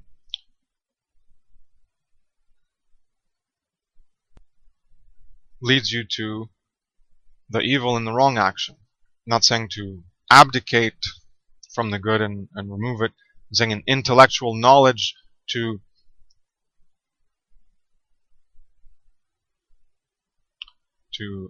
negate the good is to bring an understanding of the wrong action, of the evil. Alright, that might have been confusing. Sorry about that. There are some choice paths we can look at to demonstrate perspectives on good and evil, as well as the respective power of actions required to increase or decrease each force, being the forces of good or evil, truth or falsity, love or fear, etc. Evil core action choices. And this is stopping evil, a plus 1, participate in good by stopping external evils from manifesting. So in the evil core actions, we have also good core actions, and there's 3 choices. So from a plus 1, 0, and a minus 1 aspect. So I'm going to just detail, when we're looking at evil core actions, there's the possibility of stopping evil, which is a plus 1. So you're in evil and you want to stop it, that's a plus 1. It's a good thing. It's not a negative 1. You want to stop evil, so plus 1. Participate in good by stopping external evils from manifesting. Then we have the neutral area, is allowing evil by not doing something to stop the ongoing evil in the world. And that's just minus 0.1. You're not engaging in it, but you're allowing evil by not stopping it. And then you're doing evil, minus 1, and you're participating in directly manifesting evil of various forms.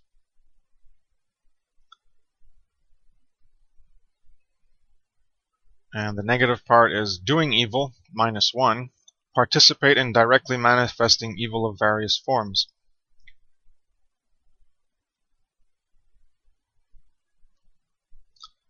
Participating to stop and help to end it.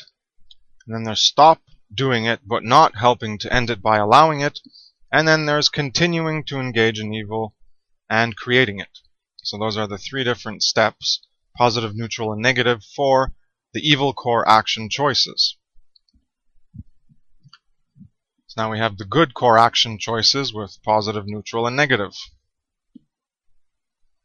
Doing good, plus 1, is to participate in good by stopping external evils from manifesting. Allowing good by not doing something to stop. That was the positive part. Doing good, plus 1, participate in good by stopping external evils from manifesting. So you're actively stopping them. And the neutral part is you allow good by not doing something to stop the ongoing good in the world. So you're not doing something actively, but you're not stopping it either. So it's a plus 0.1.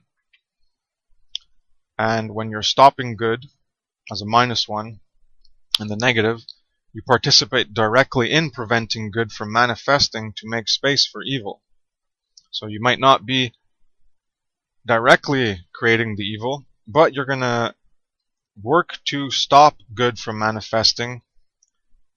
And so there's just a neutral state, which kind of might be representative of neutrality, which is good. I mean, it might be representative of good in a neutral state. You might think of good as the default, but you're making space for the evil by not continuing to put out the good energy to create the +1 on the force of good, the light force. You're going to be allowing the evil to take that vacuum, that space in nature. So there's always space needs to be filled up. So when you remove the -1, if you're not going back to positively engage in it, then your -0.1 is going to... Oh no, sorry. I'm getting confused with the first and the middle one. The last one, the neutral, is just you're preventing evil from being created. So someone else wants to do good, you're going to stop them from creating the good. You might not be doing a direct harm and evil, but you're preventing something that's actually good from manifesting. And then that allows the space for the evil to come in. Yeah, that makes more sense. Okay, so you participate to create good, the +1, or you abdicate creating good but allow it to be created, and that's a +0.1, or you participate in stopping good, which is a -1. The three original pathways, positive, potential, neutral, negative, are at the core of our actions. You +1, participate in good by stopping external evil from manifesting, and then you have plus or minus 0.1, allowing evil or good by not doing something to stop the ongoing evil or good in the world. And we call this so-called neutral. And this is why it's so-called neutral, because of the plus or minus 0.1, because you can't actually be neutral within a system. You're always the different particular aspect, the parts, participation and abdication, all the different aspects of reality that you participate in are an aspect of the force of good and evil in some way, even in a minute way, in terms of neutrality, or where they cancel out and form a neutrality, or maybe just an appearance of neutrality. There'll be more on the Falsity and Evil in the Addendum to Neutrality article next. Then we have -1 when we participate in directly manifesting evil of various forms, or stopping a good from countering the evil. So stopping other people from doing good things which would, in effect, help to counter the evil. And if you prevent them from doing that, then you're not doing good. You're actually doing a harm. These pathways are currently spread all over our roadmap of life, as we are all corrupted into living in false ways of some kind, prevented from creating what we know we can. With an understanding of logic behind the proposition of conjunctions table, which I was mentioned at the very beginning of the article, we can see the only viable option to produce positive good results is to do good and not do evil. Any other combination will ultimately produce negative results, no matter how much positive we put in, or even if we try to be purely neutral, which is not possible, as is currently shown, and as will be explained in greater detail later.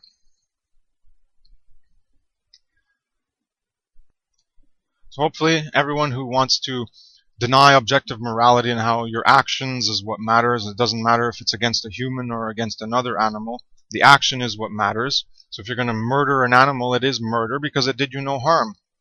And until you understand that, you do not understand morality, you do not understand good and evil, and you will never create a real positive good in the future. Why? Because your left hand is doing evil while your right hand thinks it isn't. You'll never create the end result of +1 truth, love, good, right, morality, natural law, as long as you hold on to the -1 with your left hand and keep engaging in evil, immorality, falsity. To continue, There is an additional dimension we can look at of the micro and macro, personal and aggregate levels of manifestation.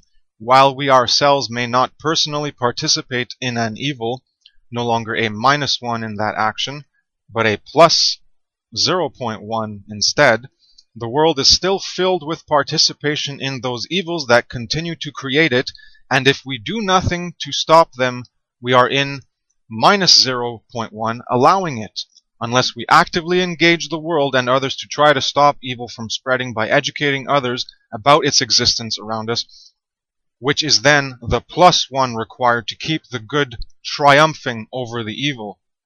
Inaction would not result in triumph, but in allowing evil to continue. So that's why I was saying earlier, you remove yourself from participating in evil, and then you're from the -1 to a plus 0.1, but with that plus 0.1, you need to take that force, that energy, and run with it. Take that motivation and run with it. You have to engage in level 2 great work and level 4 care for truth, which is to share, speak, and preach the truth to others so that they can stop their participation in evil. Because you're the only one who can do it. You can't, one person running around trying to get other people to stop, and you're not going to use physical force. It's not going to work. They're just going to put you down. You're going to try to stop them physically and restrain them, well, they're going to end up murdering you.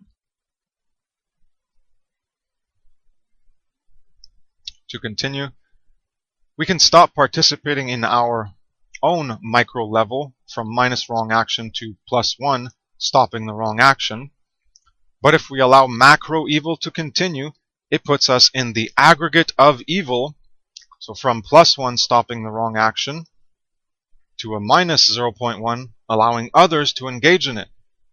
So it just keeps the whole cycle going. Just because we've removed ourselves from it, it doesn't stop it all from everybody else. And that's allowing the creation of macro evil, -1, despite our attempt to remove ourselves from it by not doing it, it still continues. So that's why after your abdication into plus 0.1, into the positive aspect, the positive polarity, if you do nothing with your removal of falsity and you only focus on your own removal of falsity, well, evil will continue and you will be thereby repolarizing yourself into the -0.1. You could use a -0.00001 or whatever you want. Like I said, it's an arbitrary value just to signify that although you remove yourself from evil, if you do not do anything to help others remove themselves from evil, then you are still on the side of the evil and not on the side of good, even though you removed yourself from evil. Evil will still continue, and hence it's not doing any good, is it? If you remove yourself from evil and you do nothing to help others do the same, and evil just continues, well, what did your work do? You did a +1, but then it went back to the negative because you did nothing with it. The changes you do within yourself are to motivate you to do changes in the external world. That's what I just realized that right now. That's what it's all about. You want to change yourself? Good. That's where it starts. That's not where it ends. To reach that end goal of the aggregate co-creation where we live in true freedom and peace, it requires the individual units. So yeah, it starts with yourself, but then you gotta get to getting everyone else in the aggregate to change as well. Or else your change, as much as you're embodying the right, good, and true, well, you're still stuck in one system called Spaceship Earth, and when the ship sinks, you are drowning as well. Ain't nowhere for you to go but drown. So, you take up the responsibility after you've actualized yourself in removing evil into the true self. From that actualization, you need to help other people actualize. And if you don't, then it's like, it is a difference, but in the end, if no one else changes and it's only you, then your single change doesn't make any difference in the end. It does make a difference, but It's in with respect to the collective karma aggregate co-creation, because we're all in this together. That's how we are one, because we are in this one system. So it's time to wake up and care for truth and remove evil from our lives, because we're all in this together. We're all on one system. It's one thing. And we are one true self at a higher self, in a higher universal transcendental being, rather than our beings here as a higher being. We're all one thing. That's our oneness. That's what we need to strive towards, the oneness, the one way of truth, morality, truth, love, good, right, morality, natural law, true self, higher will. So to end this paragraph, so our work to end evil is not accomplished by only removing it from ourselves. We need to help others do as we did and remove it from themselves, thereby cleansing the world as each of us does the inner work to live more in what is right, good, and true. So inner work is first, and then you do outer work. And if all you do is inner work, then nothing's going to change, essentially. Because it's about doing changes inside, stopping evil from the -1 position where you can't act for good, you can't do things right. You add a +1, so -1, +1 or -1, and then you minus a -1 from the -1. Add a +1 so that the -1 is nullified, bringing you to 0. But since there is no true neutral within a system, you're in the plus 0.1 to bring you towards the positive polarity in order for you to continue the inner work you did and bring it to the external dimension. So you can also look at it as a internal, and then there's a midpoint, and then there's an external. So the internal world and the external world. So you do the work in the internal world, and then it brings you to the polarity of the external world, and then you need to act there. And if you don't do that, then you drop back into, I guess it's the self-serving inner world, where you're in the -0.1, which translates to allowing the evil to continue.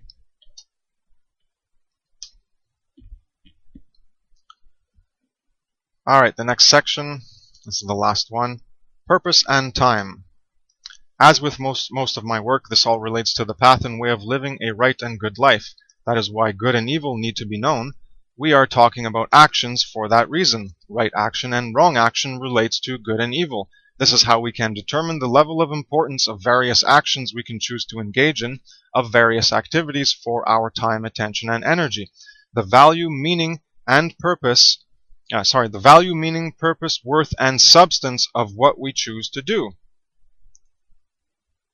So the level of importance, what we engage in, the activities, our time, attention, and energy, the value, meaning, purpose, worth, and substance of what we choose to do.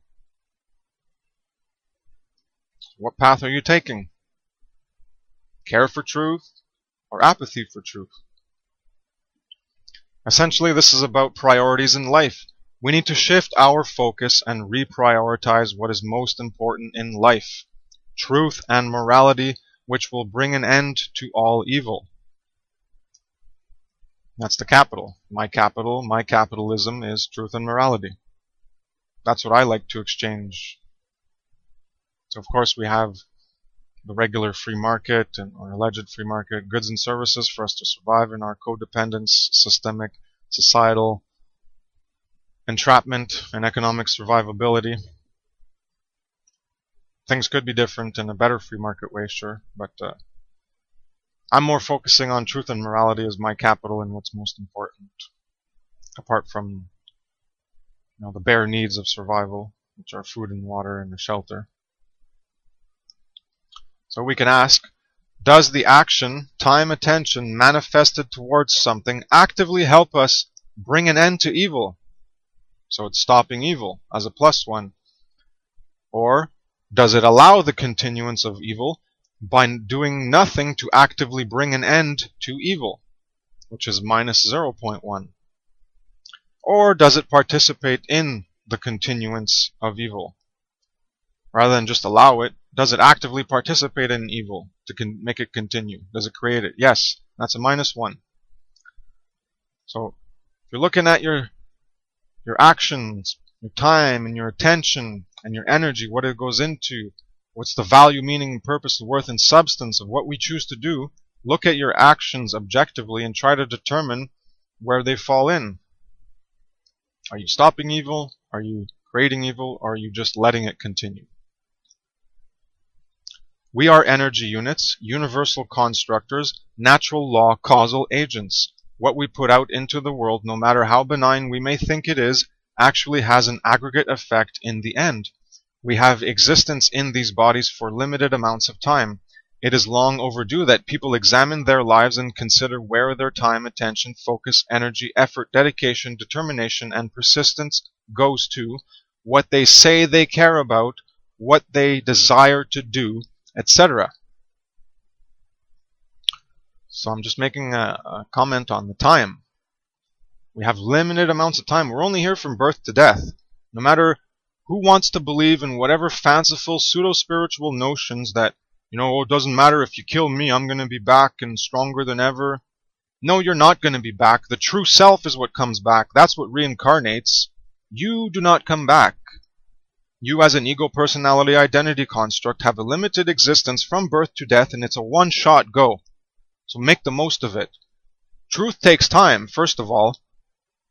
But people don't even care about the importance of truth, so they're not even engaged in the necessary temporal pathway to acquire time. It takes a lot of time. It's a progressive development. You can't just get to one big concept without successive prerequisite concepts that allow you to conceive of that higher concept. So truth takes time. And we have a limited amount of time here, so what are you doing with your time and attention and your energy? You having fun with friends, going to parties, drinking alcohol, watching movies, doing a bunch of things? What do you do with your time? What do you do with your energy? Where does your attention go? Very, very important. You need to refocus and reshift your life priorities. To continue, people are only living in their insulated bubbles of reality, not seeing the bigger picture and how their actions fit into it all. We need to drastically rethink what we are doing and sacrifice many of the comforts, conveniences, desires, and wants that we are accustomed to in order to achieve the awakening of ourselves, others, and the true freedom and peace we want to create. With the limited time in life we have, we either choose to use it wisely or foolishly. We can use our time for the most benefit to ourselves and others by working to learn and live truth and morality, and eventually put an end to the illusion of control over other beings by removing ourselves and helping others remove themselves from wrongdoings and falsity, +1. We can also use our limited time for our own personal enjoyment, entertainment, etc., while not acting to stop evil, not removing ourselves from the false path, but going with the flow, riding the wave, enjoying the ride, and actively doing wrongs through our ignorance of falsity and evil. And that's the -1. Some also use their time and energy for their greater selfish goals of survival, power, and control over others to willfully create evil into existence with knowledge of what they are doing. And so that's a -1 there. But,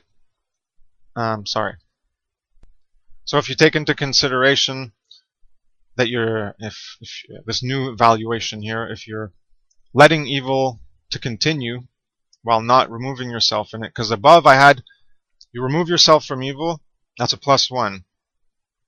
And then while you allow evil to continue, even though you've removed yourself from it, that's a -0.1. So here, this person hasn't even removed themselves from evil, the middle one. So they're just riding the wave and enjoying it. They're still going along. They're still creating the evil. They haven't even removed it from themselves. They haven't even done the first +1 to get them to the -0.1 and then revert back to the to this +0.1 to revert back to the -0.1 when they fail to continue in their action to help others. And until they decide to do that, they're going to remain in the negative polarity. Well, these people haven't even removed the evil. They're just, yeah, who cares? I'm not going to stop acting in evil. I'm going to keep acting in evil. I'm just going to enjoy life. So they keep acting in evil. That's still adding a -1 with their actions. But then other people, they know what they're doing. They know they're creating evil. And that's what they're going to do. They're going to actively create evil. Not just as part of riding the wave and going along and not wanting to be bothered, and just personal enjoyment, pleasure gratification, entertainment and stuff. This is another -1, where they're actively engaging in creating evil through dark care.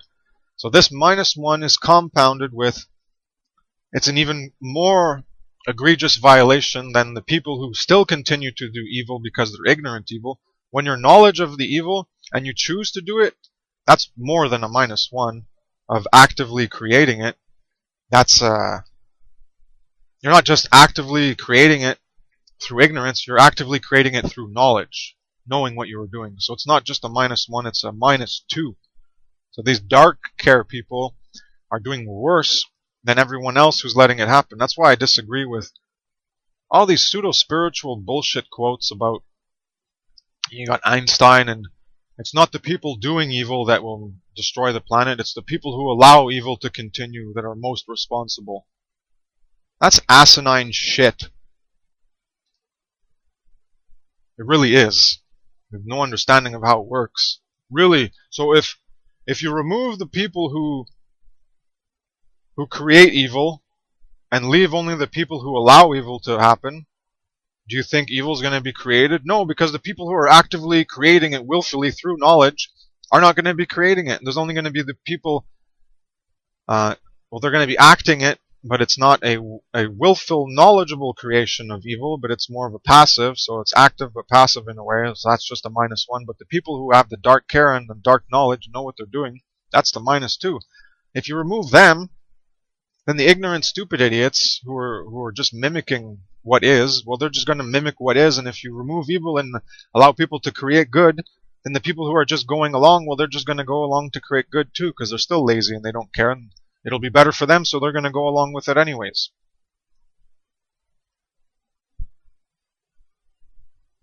Alright, I thought I had something else to say, but I forget. So I guess I'll just continue. On to the next paragraph. We need to move onward from the inner work to the outer work of influencing others. We can't stay at the neutral zero potential, the stationary waypoint between stopping participation in wrongdoings and participating in the good of helping others and their wrongdoings. If we stay there for too long, we begin to be a force of inaction when we could be acting to help end evil. This shows how our ability to do the outer work effectively depends on our preliminary foundational inner work. The inner work is about learning and developing ourselves internally in consciousness to then be able to manifest in the world with the corrected underlying foundational structure based in integrated truth and morality. And here I have an infographic I made. Time spent on inner work versus outer work.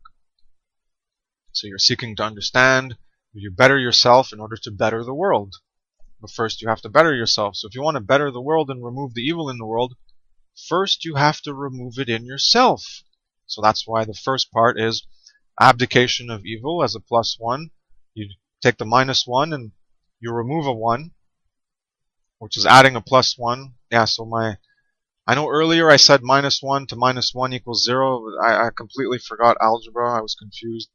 If you do -1 and minus a -1, that will bring you to 1. But if you do -1, well, that's just 2 -1s and it makes -2. But if you have -1 plus 1, which is what I was trying to say when I said -1 minus 1 earlier. If -1 and you're subtracting 1, which was meant to say you're -1 and you're minusing what's already negative, well, you're coming back to 0. So it would actually be minus 1. And that would turn into minus plus 1, which is 0. So I apologize earlier. I had made a big boo-boo on my algebraic explanation of integers.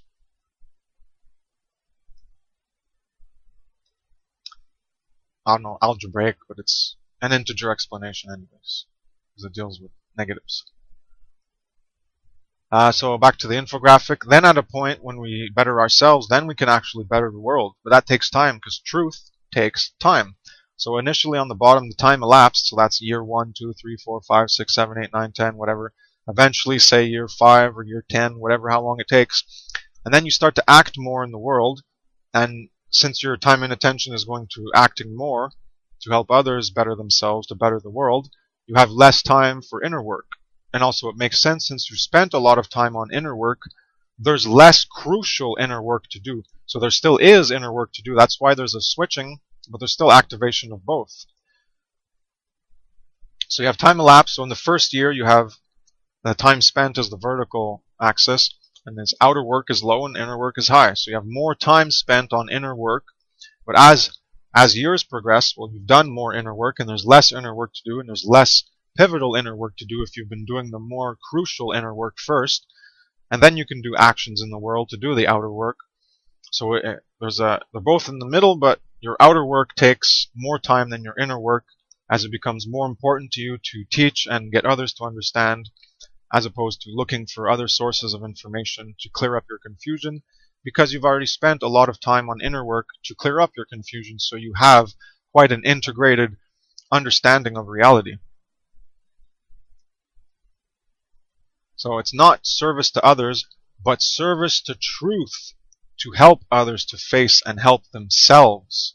It's not about spoon feeding people, the baby paddle and bringing the horse to water and making it drink. You can't force someone through a door. You can't make them drink. You can't spoon feed them.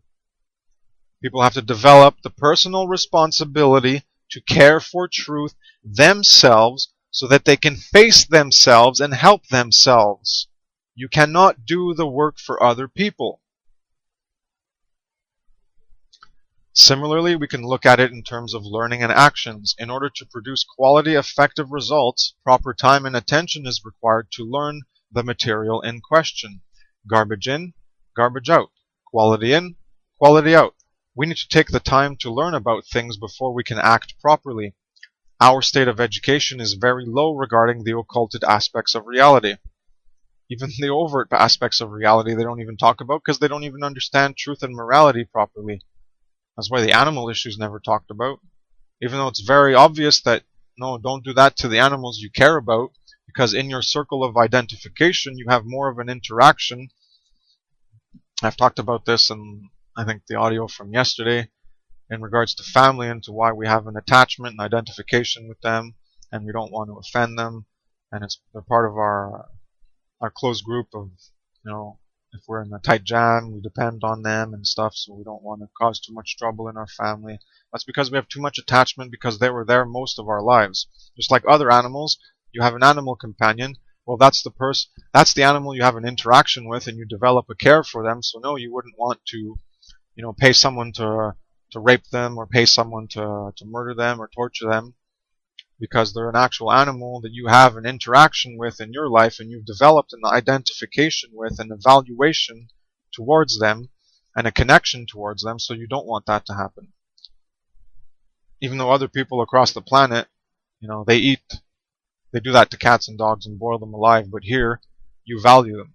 And then, you don't value the cow and the pig, but then across the planet, they value the cow, and they don't harm the cow. So it's all subjective morality. It's not objective morality. This is right in our face. It's right in our face. We're kind. It's the same thing as racism. Oh, don't hurt the whites, but it's okay to rape and murder the blacks. It's okay. Why? Because you did not identify with other beings, other animals, and other races are human animals on top of it. But even then, the in-group, out-group, well, it's okay as long as they're like me and I identify with them. Then I'm going to value them, and I'm connected to them, and I don't want harm to them. But if I'm not identified with them, then I'm not connected with them, and then there's something else, and it doesn't really matter. Then it's okay to do wrong things towards it, because Humans have never learned true objective morality. We've only been coerced into gradualistic impositions of external control to force us to change our ways in alignment with morality, such as the end of slavery in the 19th century. That it was an attempt to do good, but you were forcing people through control. I don't have any problem with that as long as it's the majority of people and making people stop, but it was through the coercive form of government to rule people and not educate them, not have them face themselves in the mirror, not have them face what truth and morality really is, to learn it objectively for themselves. No, you just kept people in a subjective state of mind and you imposed external government control to get them to stop. So, in terms of getting people to stop, I have no problem with that as long as it's a quantum amount, an aggregate number of people who act in truth and morality, not through the coercive, authoritarian enslavement operation of government. That's why I don't agree with that form of gradualistic or coercive control. But using force as natural law causal agents to stop people from engaging in slavery, I have no problem with that. Similar to the movie Django Unchained. It's called righteous kill. It's not a murder. Murder is when you have taken the life, when you have killed another that has done you no harm, and no harm to anyone else, but you take their life unlawfully. You can only take a life lawfully when harm has been done, and a certain degree of harm. It has to be a high enough level of harm that necessitates that termination of life. But murder isn't that. Murder is murder. It's the taking of life you had no right to. So, people are being enslaved. You have no right to enslave people. Anyone who's being enslaved has the right to execute and kill their enslavers. All masters have the right to be terminated from this planet. All masters. Why am I saying they have the right to be terminated? That doesn't make sense. No, because as soon as you engage in a violation of natural moral law against other beings that have the right to be free from harm, because they can experience harm, well, you're engaging as a master on a slave, and you are saying, I give up my rights. Whether you're aware of it or not, when you choose to do harm to another, you're saying, oh, there goes my rights out the window. Please come and stop me. You're not saying that actively. You're not even thinking it. But that's what the universe hears. Whoa, we got a violation here. He's putting that out into the universe, so clearly he wants to receive back what he put out. Oh, you want to put out slavery? You want to be a master dominator? Well, guess what? Here's a freed slave, and he's going to go execute you and kill you. Exterminate your evil from this planet. That's the way natural law works in the end. In the most severe case, where we're going to have to eventually get to, that's where we're going to get to at some point. It's just we require numbers to act in that capacity, and we tell people, you stop doing evil. This is an aspect of Doctor Who. You give them a chance. You can always, everyone can change their ways. There's always, no matter how deep you go, unless you're a primary psychopath which is unable to care for truth and even understand aspects of good and doing it, well then just get rid of them off the planet. Bye-bye. Let the true self reincarnate in an actual undamaged physical host that can express itself properly. This one has its chance and it fucked up. So you can give people a second chance, and if they burn you on the second chance, then it's exterminate, eradicate, gone by. I'm talking about for serious violations. Everyone makes mistakes. That's how we learn oftentimes. It's not about you gotta be perfect all the time or else you're dead. No. It's you understand right from wrong. And I'm going to tell you right from wrong. And if you still don't want to stop your wrongness, then you are choosing, I have given you another chance to stop your wrong. And if you're still choosing to do your immorality and murder, well, guess what's going to happen? It's called reciprocity. And I, as a natural law agent, a natural law causal agent, embodied as fully as I can in truth and morality and really understanding it deeply, and I'll continue to understand it deeply, But as a natural law causal agent of reciprocity and redress, we are natural law, we are morality, and we make the reciprocity happen. It doesn't happen by some natural force of magic. It's not like gravity just acting upon you. The only one acting upon other violators are natural law causal agents that can stop violations. That is our ultimate responsibility. And that's where we need to get to, but we need aggregate numbers in order to reach that point of physical force that can stop the force of evil in violence. So you tell them, here's the truth, accept it, and if you choose to continue to deny it, I've given you another chance to change your ways, and if not, bam, you're gone. That's it. That's all. Gone. That's the point of mistakes, is that you learn from your mistakes. So if people don't want to learn their evil ways, well, at a certain point, we have a responsibility to get rid of that evil. That's the way it works. People don't want to face this. They think this is violence. That's because you do not understand natural moral law. You're still stuck in New Age, pseudo-spiritualist, passivity bullshit, non-sacred masculine, non-standing up for truth. You want to be a little pussy, sorry feminine. I'm not using this in a feminine aspect. I'll use coward. There's too much sexism in our vocabulary, so you just want to be a coward. You want to continue to be a coward and never stand up and use the physical force to put down evil. Because as long as you never reach that point, well, guess what evil does? Evil does use physical force, and it will put you down, and it will enslave you. So if you want to remain a slave forever, will never turn into a Django Unchained, and never put down evil that you have a right to put down. Now, just stay a slave forever and enjoy your self-inflicted suffering and self-imposed enslavement. Have fun. To continue, we need to go far enough in the great work service to truth. When we have received from the light of truth, we also need to step it up and shine the light onto others as well in order to actively bring about the end of evil. It will not happen passively. Otherwise, all we have is an organic, slow growth of people hopefully willingly finding the information themselves and choosing to change while they are busy with the regular life of distractions. I didn't have anyone personally bringing me information, but if I would have, maybe I would have woken up earlier. But there are people who put out information for those who are willing to find it, and they can learn on their own. That's what happened with me. Information was on the net, and I found it, and I'm like, okay, well, let's check it out. And that helped. And Alex Jones was the starting point. So if Alex Jones wouldn't have put out his work, well, I would have never gotten to it, and I wouldn't be where I am right now at this particular moment in time. And that is cause and effect. That is aggregate karma. To continue, if we do nothing to help the information get out, then it won't be getting out. So people won't be finding it, and they'll have to discern all of reality on their own. So everyone's out trying to learn things on their own, and that's not going to get very far. Everyone's going to be trying to reinvent the wheel. We have to stand on each other's shoulders and share aspects of truth and reality to come to a greater understanding. If we do nothing to help the information get out, then it won't be getting out.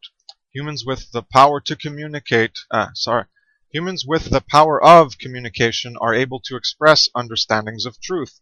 Truth will not communicate itself to everyone. Truth doesn't have a voice.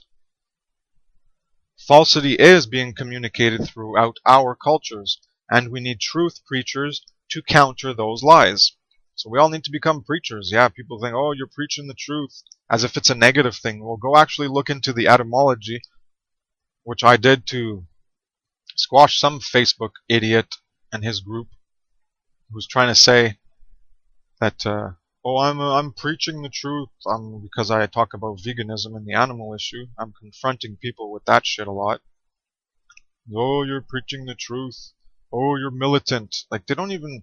All they do is spit out words to try to get you to shut up, to try to make you feel bad, because they don't want to actually face themselves and feel how bad they are making the world and feel the shame and guilt themselves. No, they're trying to project shame and guilt back onto you as the person doing something wrong. Oh, you're preaching. Yeah, that's what's required. Go look at the etymology. To continue, in the battle against evil, two forms of inaction concern us the most in creating more evil or not. Number one, inaction in participation in wrong action, and number two, inaction in participation in right action. They are both action through non-action, wei wu wei, but the first is in favor of good, by stopping to participate in evil.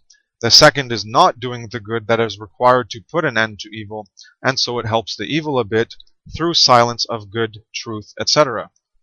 When evil is being put out there by many, and good is not, evil will continue to expand.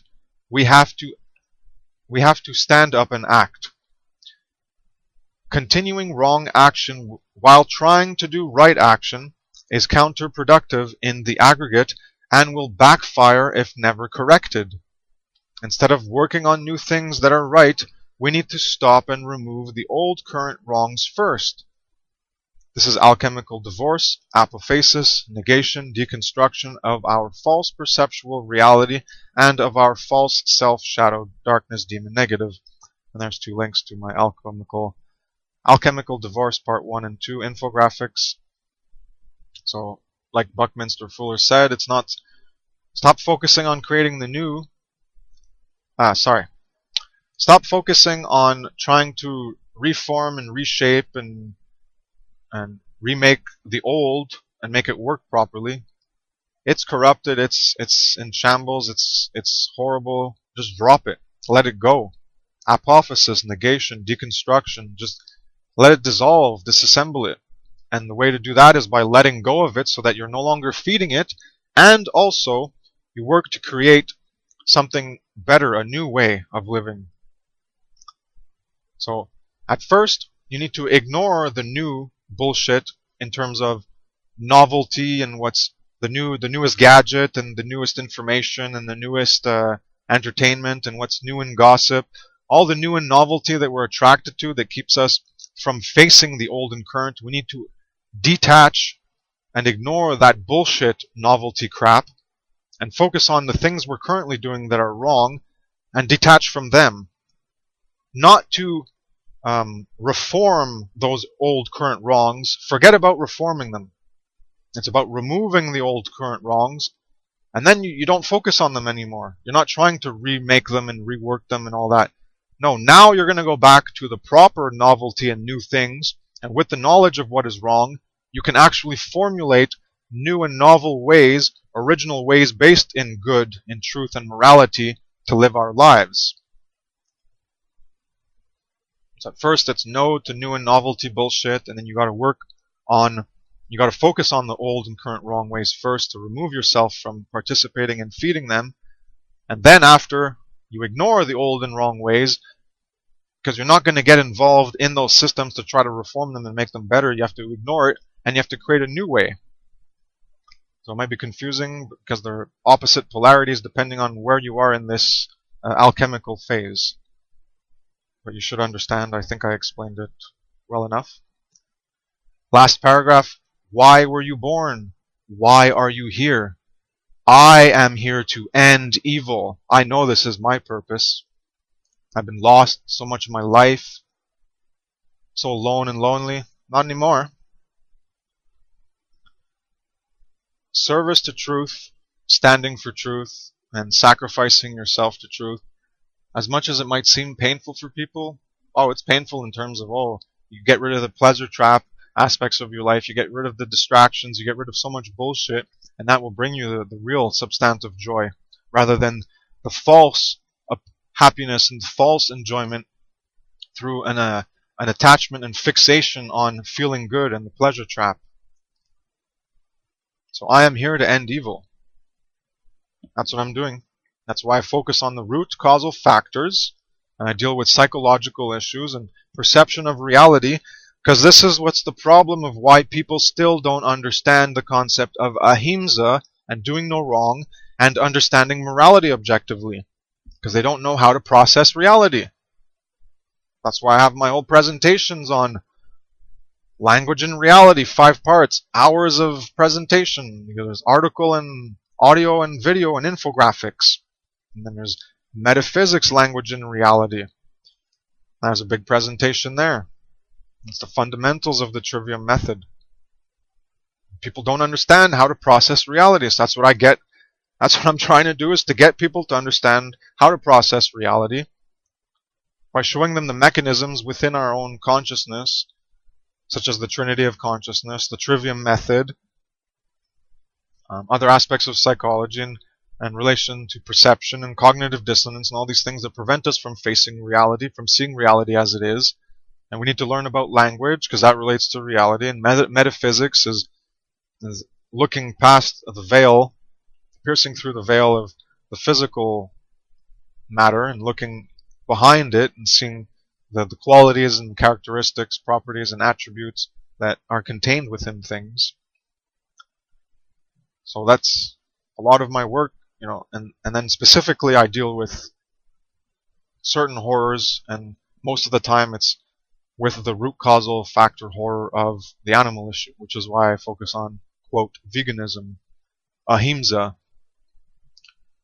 And I don't look at, I post some things about human horrors, but most people in the truther movement are aware of those or are going to become aware of those. So I post, I share posts and whatever, but that's not what's most important. What's most important is the hard truth truthers can't face. And that's because they can't face their shadow. And if you want to learn more about that, I wrote a big part.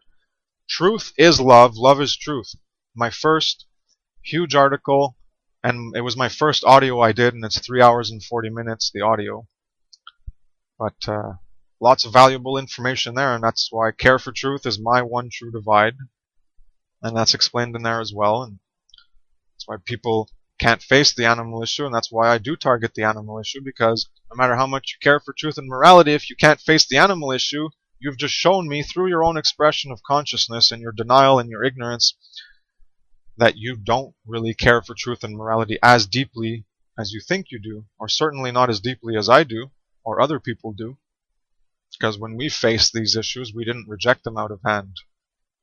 We went and investigated them and found out that it was really true.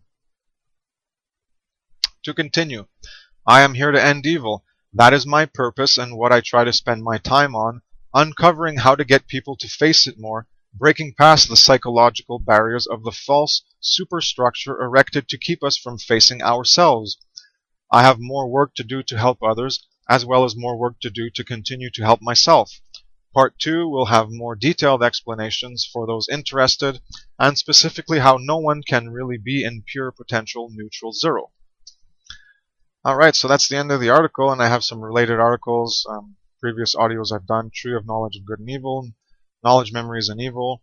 There's some short posts. Attachment to social integration prevents the removal of evil. So that's where you conform to the social normalized acceptability, and it blinds you to how you're engaging in evil, and therefore you won't stop it. And then there's Good and Evil Confusion. I'm going to check that after I stop this audio. Might do another little 5-minute read there. And Exposure to Fear and Evil. These relate, anyways, most of my work relates to good and evil morality. 90% of my work I do relates to that. And some of it relates to perceptual and psychological aspects. But even that ties into good and evil. It's all about natural moral law. It's all about evolving consciousness. The way to evolve consciousness is self-knowledge. Self-knowledge is moral knowledge. It's natural knowledge of natural moral law. Knowledge of the true self. So if you want to evolve consciousness, learn about good and evil, learn about truth and falsity, and learn about right and wrong. Thank you very much for your time and attention. Thank you for listening. Have a nice day. Take care. Peace.